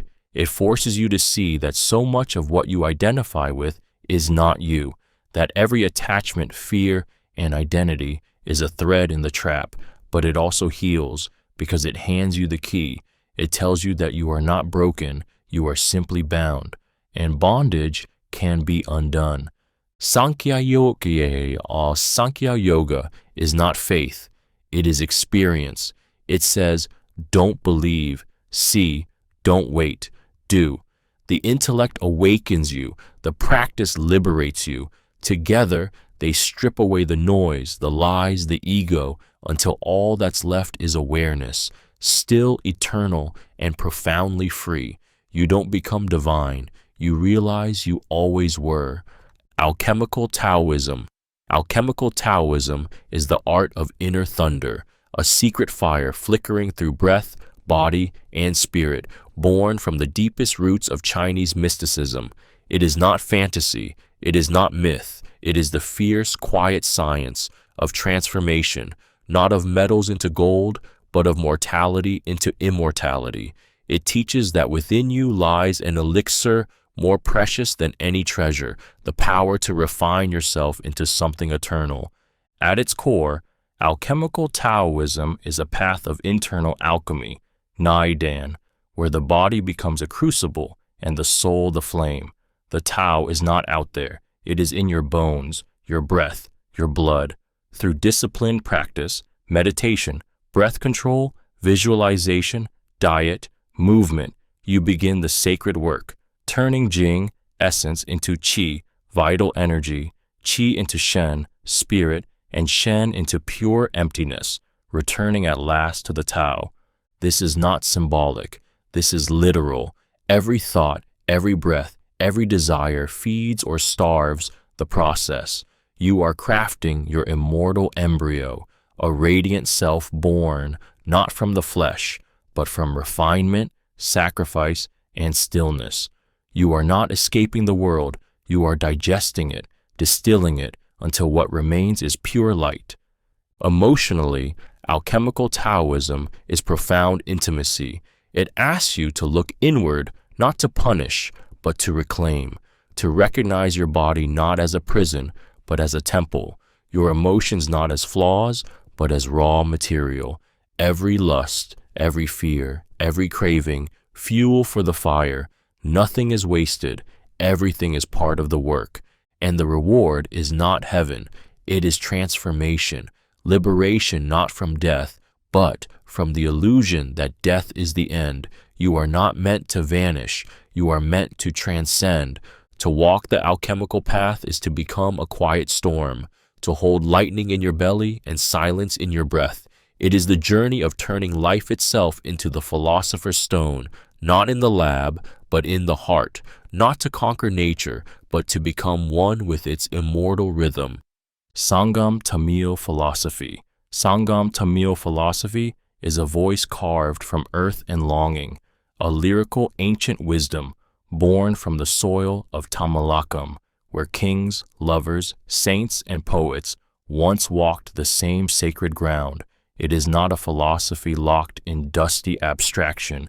It breathes, it weeps, it sings, it finds the divine not in distant heavens, but in Akam, the intimate inner world, and Puram, the public outer world, and weaves both into one seamless living truth.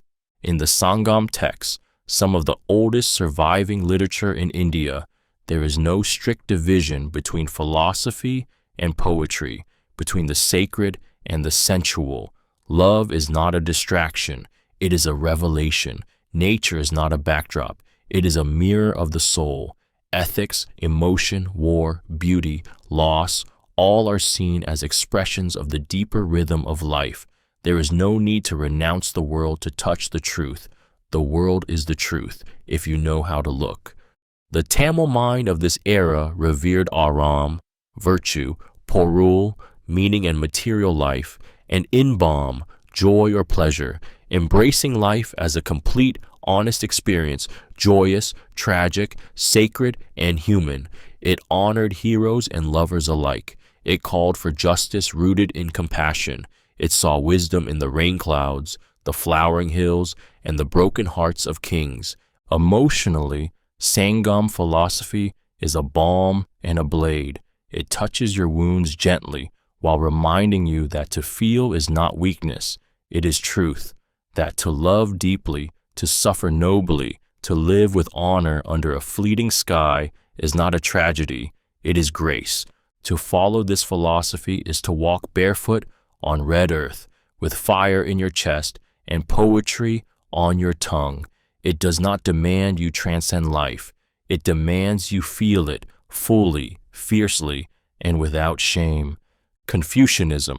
Confucianism is the quiet heartbeat of civilization, a philosophy not of escape, but of engagement, rooted in the belief that meaning is found not in isolation or ecstasy, but in relationship. Born from the mind and soul of Confucius over 2,500 years ago, it is not a call to abandon the world.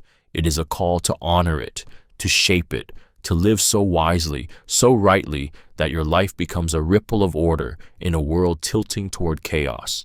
At its core, Confucianism teaches that harmony begins with the self, but never ends there. The family, the state, the entire cosmos are reflections of the individual's virtue. When your heart is right, your home is right. When homes are right, society breathes with justice. When society breathes rightly, heaven and earth fall into place. The path is not mystical, it is moral, and it begins with Ren, humaneness, compassion, the radical act of treating others with dignity, even when they do not earn it. Everything in Confucianism is sacred through context. A bow, a word, a moment of silence. Ritual, Li, is not superstition. It is the art of embodying respect. It teaches that structure is not oppression, it is grace. Discipline is not denial, it is refinement. The noble person, Junzi, is not born, they are made, forged through learning, humility, and the relentless pursuit of inner clarity. Emotionally, Confucianism is subtle, but it cuts deep. It doesn't promise transcendence, it offers anchoring. It speaks to the part of you tired of noise, craving meaning not in escape, but in presence. It asks you to show up, not perfectly, but sincerely, for your parents, for your children, for the world. To walk the Confucian path is not to rise above life, it is to elevate it, to live with honor when no one sees, to lead by virtue, not force, to make peace not by hiding from the world, but by stepping into it with courage, grace, and unwavering respect for the sacredness of being human. Neo-Confucianism. Neo-Confucianism is the stillness at the center of motion, a revival, a refinement, a resurrection of ancient virtue in the face of chaos. Born in the crucible of Song Dynasty China, where Taoist mystery and Buddhist metaphysics mingled with Confucian ethics, this philosophy emerged not as rejection, but as synthesis. It is the deep, deliberate attempt to reunite the soul with the cosmos, not through withdrawal, but through harmony, through Lai, the principle of order, reason, and truth that shapes all things. To the Neo-Confucian, the world is not broken, it is obscured. The task is not to escape it, but to clarify it, to polish the mirror of the heart until it reflects Tianli, the heavenly principle, without distortion. Human nature, Xing, is fundamentally good, but clouded by desire, ignorance, and self-interest. Cultivation is everything. The sage is not born, but made through discipline, study, reflection, and righteous action. Figures like Zhu Xi and Wang Yangming did not merely quote old texts, they rekindled them with fire. Zhu Xi taught that through the investigation of things, we align our minds with the cosmic pattern. Wang Yangming countered that truth lies not in external study alone, but in the heart-mind, Xin, that moral knowledge is innate, and awakening is possible in a single moment of sincerity. Neo-Confucianism is not cold ritualism. It is moral passion refined into daily living. It is the courage to act justly in a corrupt world, the discipline to rise above instinct, and the humility to know that harmony begins within. The family is sacred. Society is a reflection of the self. The world changes when the soul does. Emotionally, Neo-Confucianism steadies the heart. In a world fractured by noise and ego, it offers the dignity of stillness. It whispers that virtue is not a burden, it is beauty. That meaning is not hidden in temples or heavens, but in the way you speak to your mother, how you govern your thoughts, how you serve what is greater than yourself. To live it is to make the ordinary sacred, to bow to the unseen order behind all things, and in that bow rise fully human. Mu'tazilism. Mu'tazilism is the flame of reason lit within the house of revelation, a bold, fiercely rational school of Islamic theology that rose in the 8th century not to reject God, but to defend him with the sword of logic. It is a philosophy of balance between faith and thought, divine power and human responsibility. In a world of blind obedience, the Mu'tazilites dare to ask, can God be just if we cannot choose? Can truth be divine if it defies reason? Mu'tazilism begins with a daring premise. The mind is a gift from God, and using it is not rebellion, it is worship. Reason is not the enemy of revelation, it is its key. God, being perfectly just and wise, cannot act arbitrarily. He does not lie. He does not punish without cause. Evil is not his will. It is a distortion of the order he created. If humans are to be judged, they must be free. Otherwise, justice is a mockery, and mercy becomes meaningless. The Mu'tazilites held to 5 central principles: unity, justice, the promise and threat, reward and punishment, the in-between state for grave sinners, and the command to do good and forbid evil. But beneath these doctrines was a deeper fire, the belief that God's greatness is not diminished by our understanding of him, it is revealed through it. The more coherent, consistent, and moral our theology, the more truly we reflect the divine. Emotionally, Mu'tazilism stirs the soul with a rare kind of faith, not in submission, but in trust. Trust that the universe is not ruled by whim, that you are not a puppet, that the same God who created you also equipped you to seek him, question him, and love him not through fear, but through comprehension. To walk the Mu'tazilite path is to embrace a God who respects your intellect, who invites inquiry, who commands justice because he is justice. It is not the easy path, it is the path of burning questions, sacred debate, and faith forged in the fires of thought. And in that fire, something eternal is illuminated, a religion not silenced by reason, but made radiant through it. Tengriism. Tengriism is the roar of wind over open steppe, the ancient skyborn faith of the Turkic and Mongolic peoples that does not live in temples or scrolls, but in the blood, the breath, and the boundless sky. It is not a philosophy penned in books. It is a way of being forged in the heartbeat of nomadic life, where every mountain speaks, every river listens, and the eternal blue sky, Tengri, watches in silence. At the center of Tengriism is Tengri, not a god of form or jealousy, but the vast, formless sky itself. It is not distant. It is above, around, within. Tengri is the source of fate, of power, of life. Tengri gives kut, divine vitality, to khans and warriors, and reclaims it just as swiftly when honor is lost. The Earth Mother, Etugan, balances this force, grounding the sacred sky with fertile wisdom. Together, they form a cosmic unity, heaven and earth, fate and freedom, vastness and rootedness. Tengriism is a religion of harmony, not submission, not dominance. To live rightly is to live in balance, with nature, with ancestors, with spirits of the land. Shamanic rites, drumbeats under moonlight, sacred fire, and skyward offerings, All of it is not superstition, but connection, a way to speak to the unseen, to honor the winds that carry messages from past to future, from sky to soul. Emotionally, Tengriism stirs something primal, something wordless and vast. It tells you that you are not alone in the wilderness, that the stars are not indifferent, that your actions echo through the wind, through the hooves of your horse, through the bones of your ancestors. It teaches you that to break harmony is to invite ruin, not as punishment, but as natural consequence. To walk the Tengriist path is to ride with the sky above you and the ancestors at your back.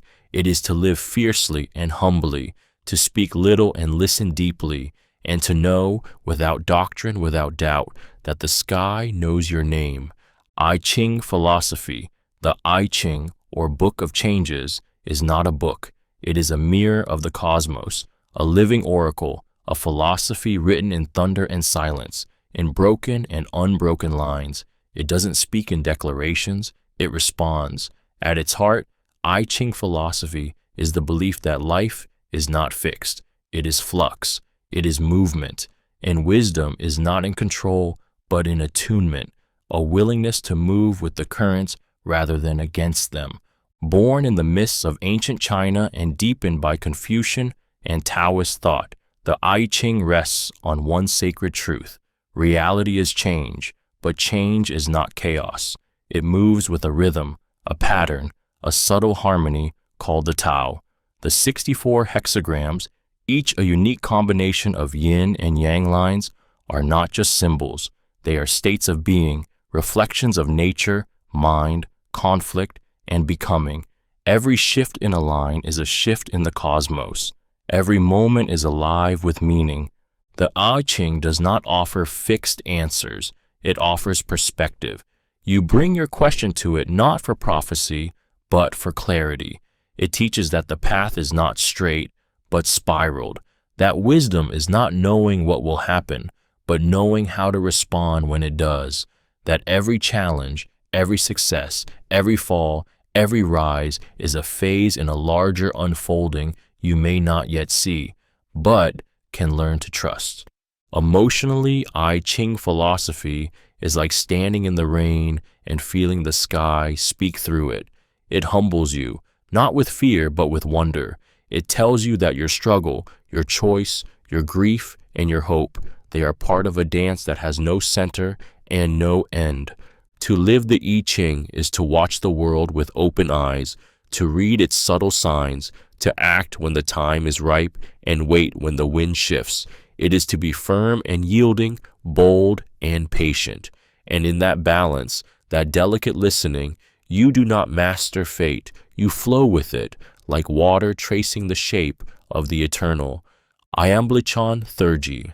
Iamblichean Theurgy is the fire behind the ritual, the sacred ascent that dares to reach the gods, not by thought, but by becoming.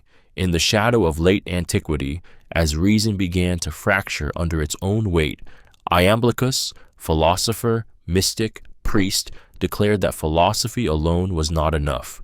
You cannot think your way to the divine. You must participate. You must invoke. You must transform. Theurgy, from the Greek theurgia, God work, is not symbolic. It is not psychological. It is real. It is the sacred science of aligning the soul with the divine orders through ritual, invocations, hymns, purifications, and sacred acts that echo the cosmic structure. According to Iamblichus, the soul has fallen, not morally, but ontologically. It has forgotten.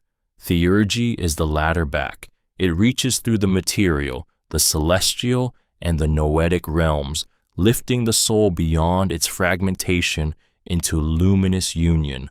Unlike his teacher Plotinus, who emphasized contemplation, Iamblichus insisted on divine action. The gods, he said, are not mere archetypes. They are beings, intelligible, immortal, radiant, and they respond to sacred acts when done with reverence, precision, and inner purity. The material world is not an illusion to escape. It is infused with the divine. Every stone, every word, every flame can be a portal if approached as holy. Emotionally, Iamblichean Theurgy is overwhelming, electrifying. It shakes the soul awake with a thunderclap. You are not alone in the cosmos. You are surrounded by intelligences, waiting to be remembered. It tells you that mystery is not chaos. It is order so vast it must be approached through ritual, through myth, through sacred ecstasy. To live this path is to treat the world as a temple, to perform life as a sacred rite, to cleanse the soul not just through thought, but through fire, music, symbol, and silence. Theurgy is not superstition. It is metaphysical courage. It is the soul returning, breath by breath, invocation by invocation, to the gods who never stopped calling. Ainu Animism. Ainu Animism is the heartbeat of the forest, the breath of the wind on water, a living, reverent philosophy whispered through the ancient traditions of the Ainu, the indigenous people of Japan's northern lands. It is not a written doctrine or a system of rigid belief. It is a way of being in the world, a sacred reciprocity with all that lives, seen and unseen. To the Ainu, the world is not filled with objects. It is filled with beings, and every being is spirit. This animistic vision sees no separation between the divine and the natural. Everything, Kamui, has a spirit. The bear, the owl, the river, the flame, even the tools in your hands. These Kamui are not worshipped from afar. They are respected as kin, treated with dignity, approached with offerings, songs, and ritual. The bear is not just food, it is a guest from another realm. The deer is not just hunted, it is invited and then returned to the gods with gratitude. Ainu Animism lives in gesture, in rhythm, in the sacred pauses of life. When one drinks sake, a portion is offered to the fire spirit first. When one carves wood, a silent respect is paid to the tree's soul. Even suffering, even death, is honored within this cosmic relationship, not as punishment, but as part of the endless breathing circle of give and receive. Emotionally, Ainu Animism is tender and fierce. It touches that part of you that remembers what it feels like to talk to trees as a child and not feel strange. It reminds you that reverence is not weakness, it is wisdom, that the world is not inert, it is listening, and the way you move through it matters. To live as the Ainu once did, and many still do, is to walk softly in a world alive with presence. It is to give thanks, to notice, to never take without bowing in return. This is not primitive thought, it is profound humility. In a time when nature is exploited and forgotten, Ainu Animism stands like a quiet flame, saying, everything is spirit, everything is sacred. Remember, Mazatec Shamanism. Mazatec Shamanism is a song whispered through the jungle, an ancient living tradition rooted in the sacred mountains of Oaxaca, where language becomes prayer, silence becomes spirit, and the earth is not background, but mother. It is not a belief system you study, it is a force you enter, a path walked barefoot, heart first, guided by plants, dreams, and the breath of the divine that speaks through everything alive. At the center of Mazatec Shamanism is the sacred use of entheogens, especially psilocybin mushrooms, known as Niños Santos, holy children. These are not drugs, they are teachers, beings, portals. Through them, the curanderos, healers, do not escape reality, they pierce it. In midnight ceremonies, prayers are sung in trembling voices, in the poetic, vibrating language of the Mazatec, summoning ancestors, spirits, and visions from the soul's deepest layers. This is not hallucination, this is revelation.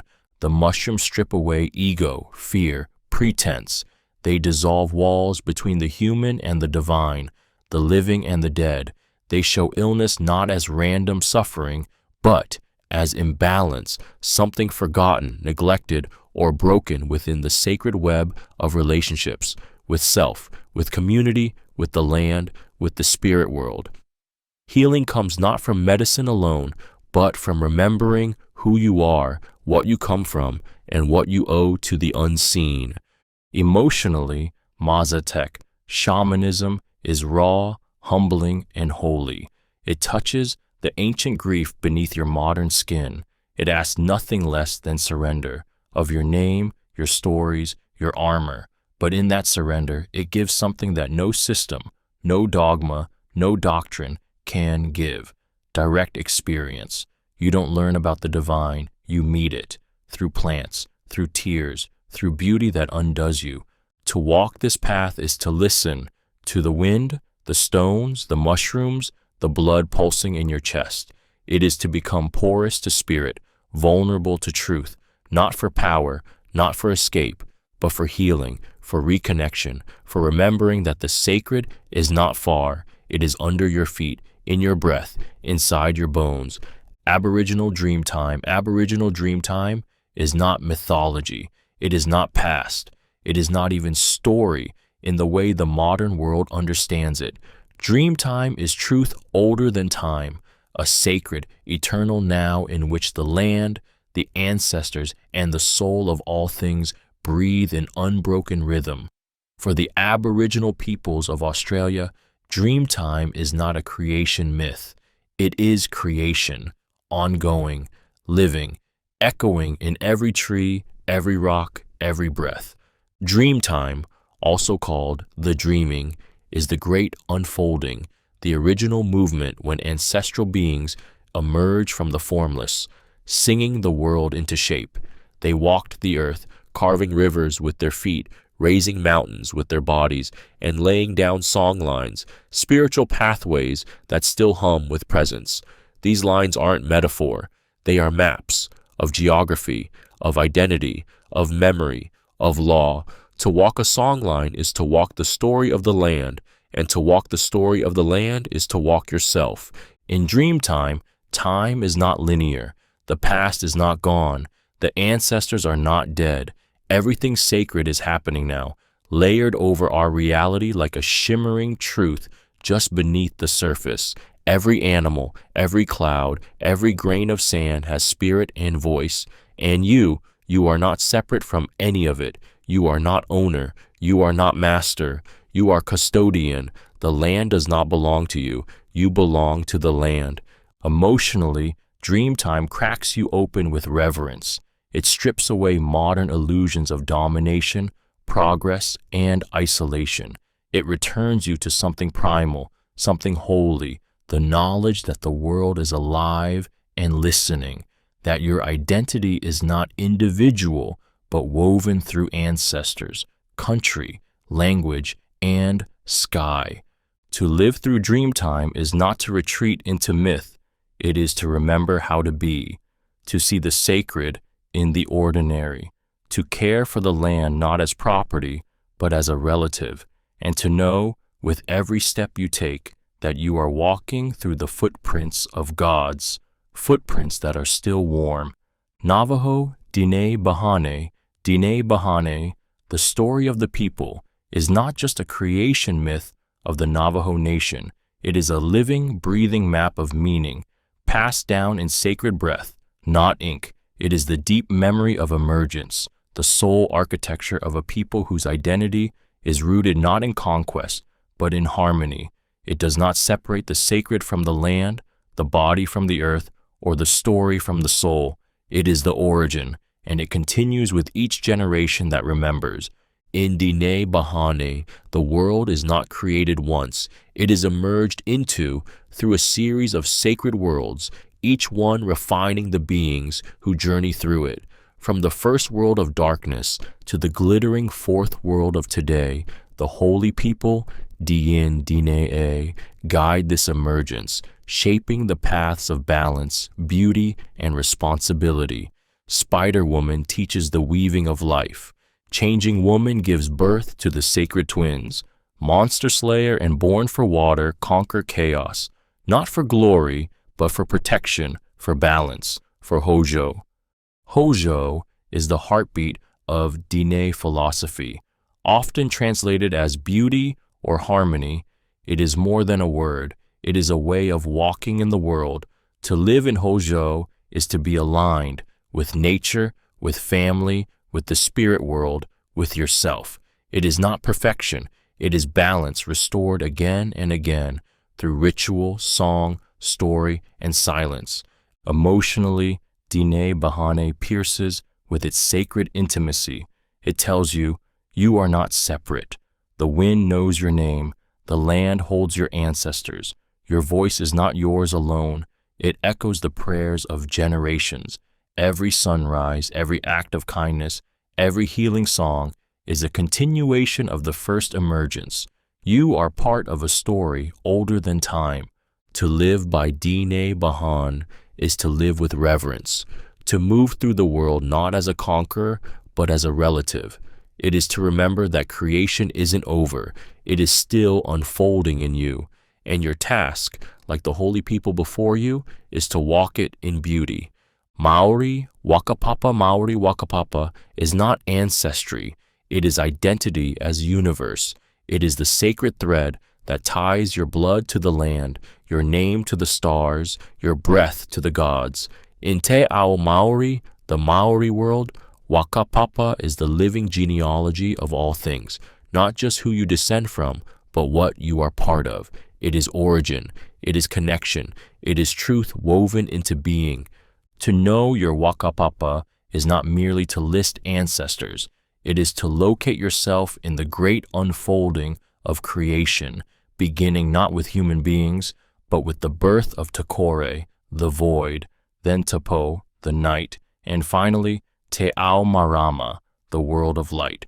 From these cosmic beginnings came Ranginui, Sky Father, and Papatuanuku, Earth Mother, whose embrace gave birth to the gods, to forests, oceans, winds, and eventually to you. You are not separate from the sacred. You descend from it. Wakapapa means that the mountain is your ancestor. The river is your bloodline. The birds are your kin. It's not metaphor. It's literal. Every being, human or otherwise, stands in relationship. That means responsibility, reverence, and identity are inseparable. When a Maori person recites their pepeha, their personal introduction, they name their mountain, their river, their tribe, their canoe, their ancestor. They become their landscape. They speak with the voice of their people, and with it, the voice of the land itself. Emotionally, Wakapapa is grounding and awakening. It tells you, you are not alone. You have never been alone. You walk with thousands in your bones. You carry their strengths, their wounds, their prayers, and when you forget who you are, you look to the earth, the water, the sky, and remember, to live through Wakapapa is to carry your ancestors forward in every action. It is to know that your story is not yours alone. It is a thread in a vast, living web of memory, duty, and belonging. And through that knowledge, you are never lost. You are woven into eternity. Igbo Odinani is the ancestral heartbeat of the Igbo people, a living philosophy rooted in the soil, sky, and spirit of southeastern Nigeria. It is not a religion of temples and distant gods, but of balance, relationship, and responsibility, a sacred contract between the seen and the unseen, the living and the dead, the individual and the community. Odinani is not practiced, it is lived. At its core is Chukwu, the supreme spirit, the unknowable source of all things, both transcendent and immanent. From Chukwu radiate other divine forces known as Aluso or Aruso, each one a manifestation of nature and cosmic function, like Amadioha, the spirit of justice and thunder, or Allah, the Earth Mother who governs morality, fertility, and the ancestors. These are not far-away deities. They are forces you walk among, woven into the rivers, trees, storms, and soil. The divine is not out there. It is here, speaking, watching, responding. Odinani teaches that each person is born with a divine essence called Chi, a unique spiritual blueprint that links you to the Creator and sets the path of your destiny. But destiny is not fate. It is chosen before birth and lived out through action, courage, and moral clarity. The community, the ancestors, and the gods all walk with you, but it is you who must walk in alignment with them.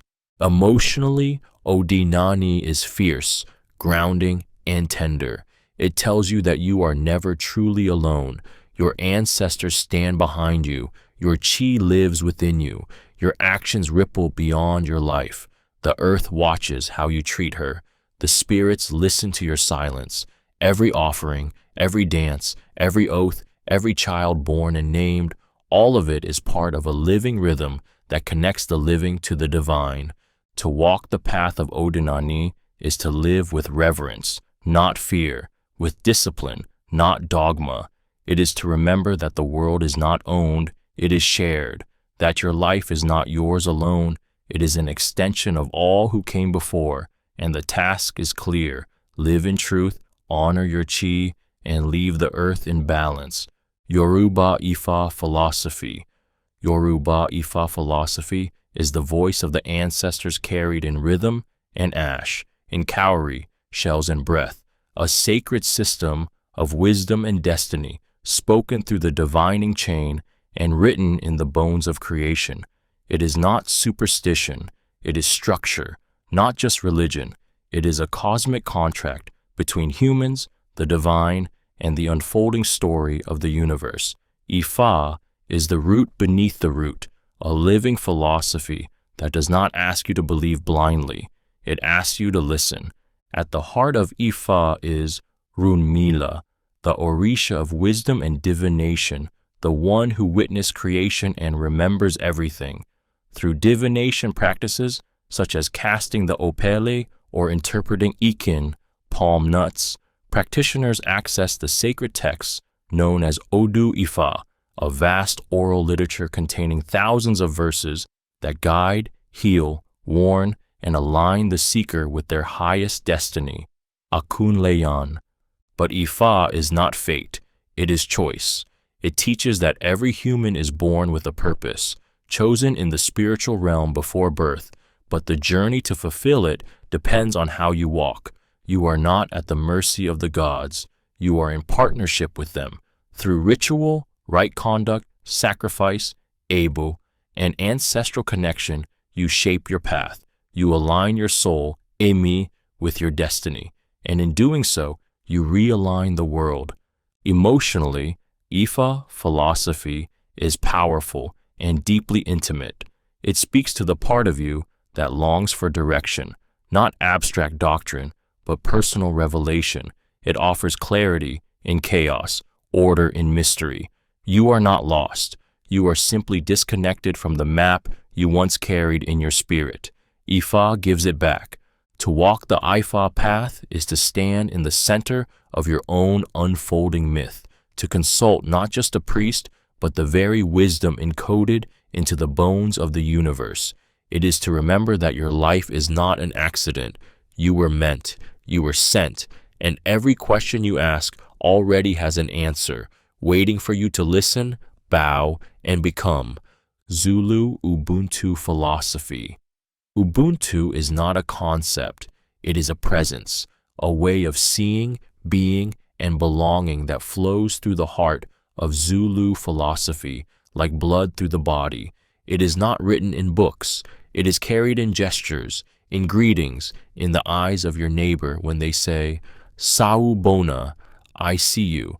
Ubuntu replies, Nagikona, I am here, not just because you see me, but through you I become. At its deepest core, Ubuntu means, I am because we are. It is the belief that a person is only a person through other people, that your humanity is not something you own in isolation, but something that unfolds in relationship, in community, in mutual recognition.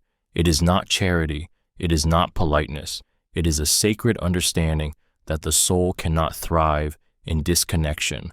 In Zulu culture, this isn't poetic idealism, it is lived truth. Conflict is resolved through indaba, deep dialogue. Justice seeks restoration, not revenge. Generosity is expected, not celebrated. The child belongs to the village. The elder is everyone's wisdom keeper. Every life is bound to the next, not by law, but by humanity. Ubuntu doesn't erase individuality. It grounds it. It reminds you that your talents, your power, your success mean nothing unless they uplift others. It teaches that healing doesn't happen alone, that dignity must be shared, that no wound can be fully yours if your community bleeds too. Emotionally, Ubuntu is a homecoming. It speaks to the part of you aching for connection in a world of walls and division. It tells you that kindness is not weakness, and that to be strong is to care, that to be seen is sacred, and that your worth is not measured by what you have, but by what you give to the people standing beside you. To live Ubuntu is to carry the fire of humanity forward, not in grand speeches, but in everyday acts, lifting, listening, forgiving, protecting. It is to know that every life you touch becomes part of your own, and that a better world does not begin with systems. It begins with how we see each other. Dogon cosmology. Dogon cosmology is a cosmic epic written in starlight and dust, a sacred science whispered across centuries by the Dogon people of Mali. It is not folklore, it is revelation, an intricate, breathtaking vision of creation, matter, and meaning that links the rhythms of the universe to the pulse of human life. It is a cosmology where symbols are not signs, but living forces, where myth is not metaphor, but physics spoken in spirit language. At the center of Dogon thought is Amma, the supreme creator, an unseeable, unknowable source from whom all things arise. The world begins in tension, with a primal act of disorder. One of Amma's twin creations breaks away too soon, disrupting the balance. From this rupture comes duality, motion, and the need for restoration. Creation, then, is not a one-time act, but a sacred correction, a continuous movement toward harmony. Dogon cosmology tells of the Namo, divine ancestral beings, amphibious, luminous, and wise, who descend from the heavens to restore order through speech, sacrifice, and sound. They bring not just life, but structure, the laws of nature, the rhythms of agriculture, the foundations of language, even the cosmic significance of the Sirius star system, which the Dogon described in detail long before modern astronomy confirmed its properties. To the Dogon, this knowledge was never discovered, it was remembered. The granary is the central symbol in Dogon thought, a diagram of the universe itself. Its levels represent stages of becoming, cycles of time, layers of meaning. Every ritual, every mask, every gesture in Dogon life is a reenactment of cosmic order, a way of stitching the human back into the celestial cloth from which it was torn. Emotionally, Dogon cosmology is awe made tangible. It does not coddle the ego, it expands it until you are no longer a self, but a note in the great harmonic breath of the universe. It teaches that you are not separate from the stars. You are coded with their rhythm, made of the same mystery. To live through Dogon cosmology is to see the sacred in geometry, in silence, in sky. It is to walk in ceremony, not to summon the divine, but to remember you never left it. Sand Bushman cosmology.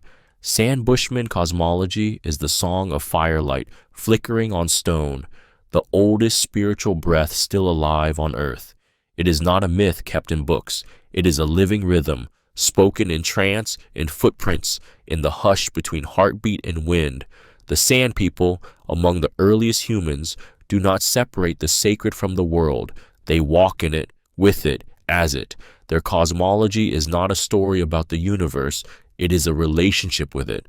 At the heart of Sand belief is a world alive with spirit. Every animal, every star, every rock, even the dust beneath your feet pulses with a primal spiritual energy. This energy is not abstract, it is felt, especially through dance and trance.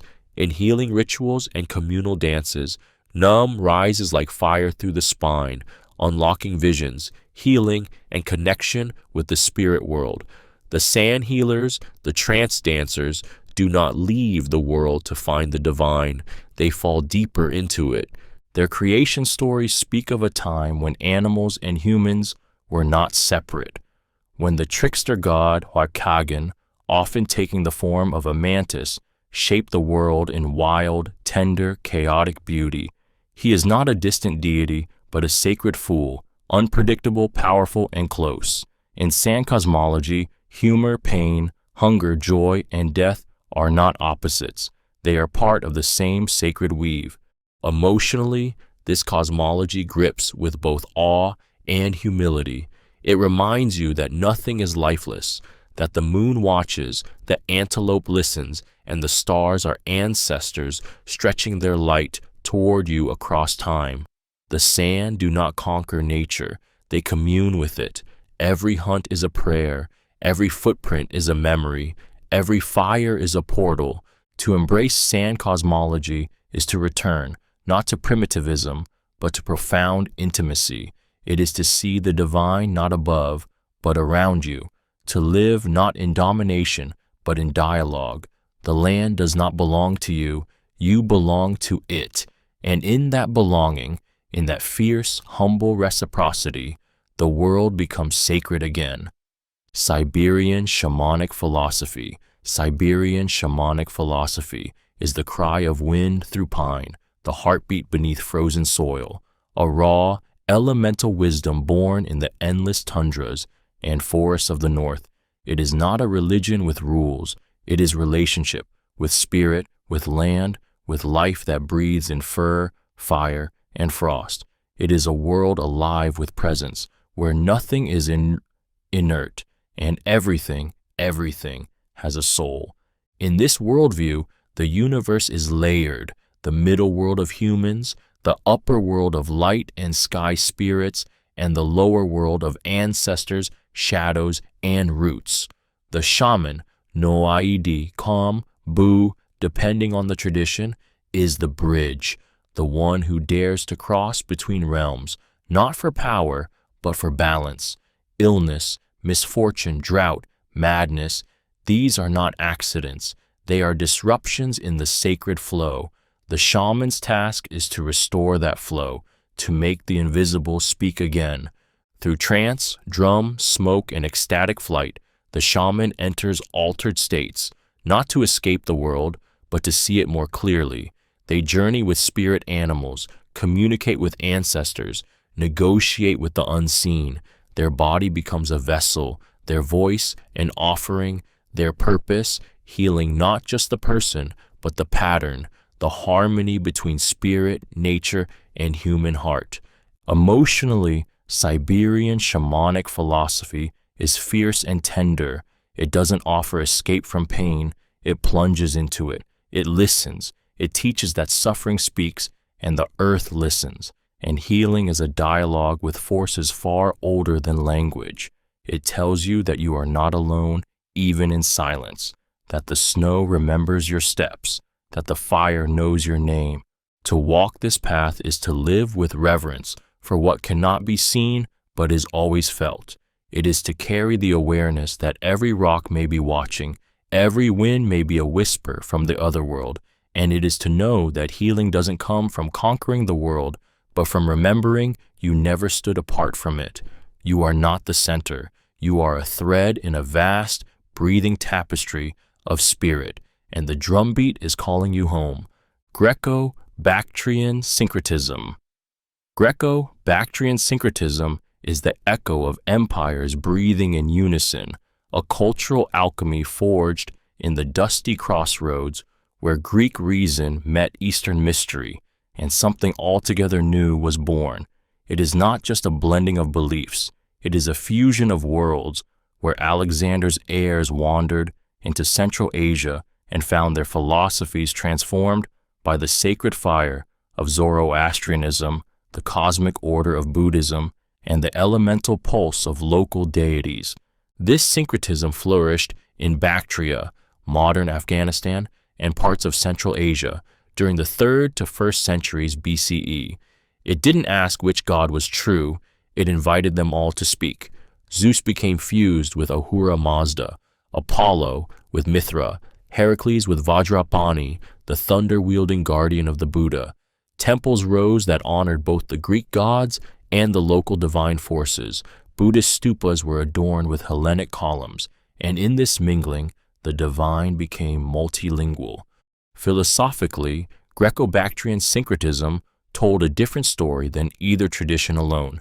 From Greece, it carried logic, idealism, the soul's journey toward the good. From Bactria and India, it absorbed karma, rebirth, cosmic cycles, and inner stillness.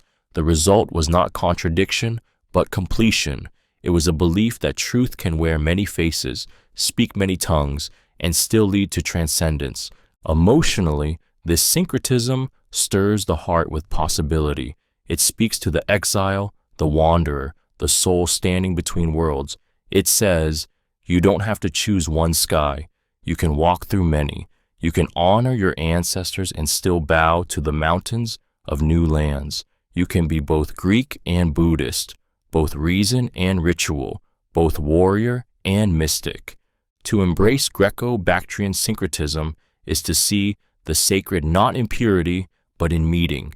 It is to walk through temples where Zeus shares space with the Buddha, where Persian fire meets Platonic form, and where human beings dare to believe that the divine is not jealous, but generous. The soul, after all, is vast enough to hold it all.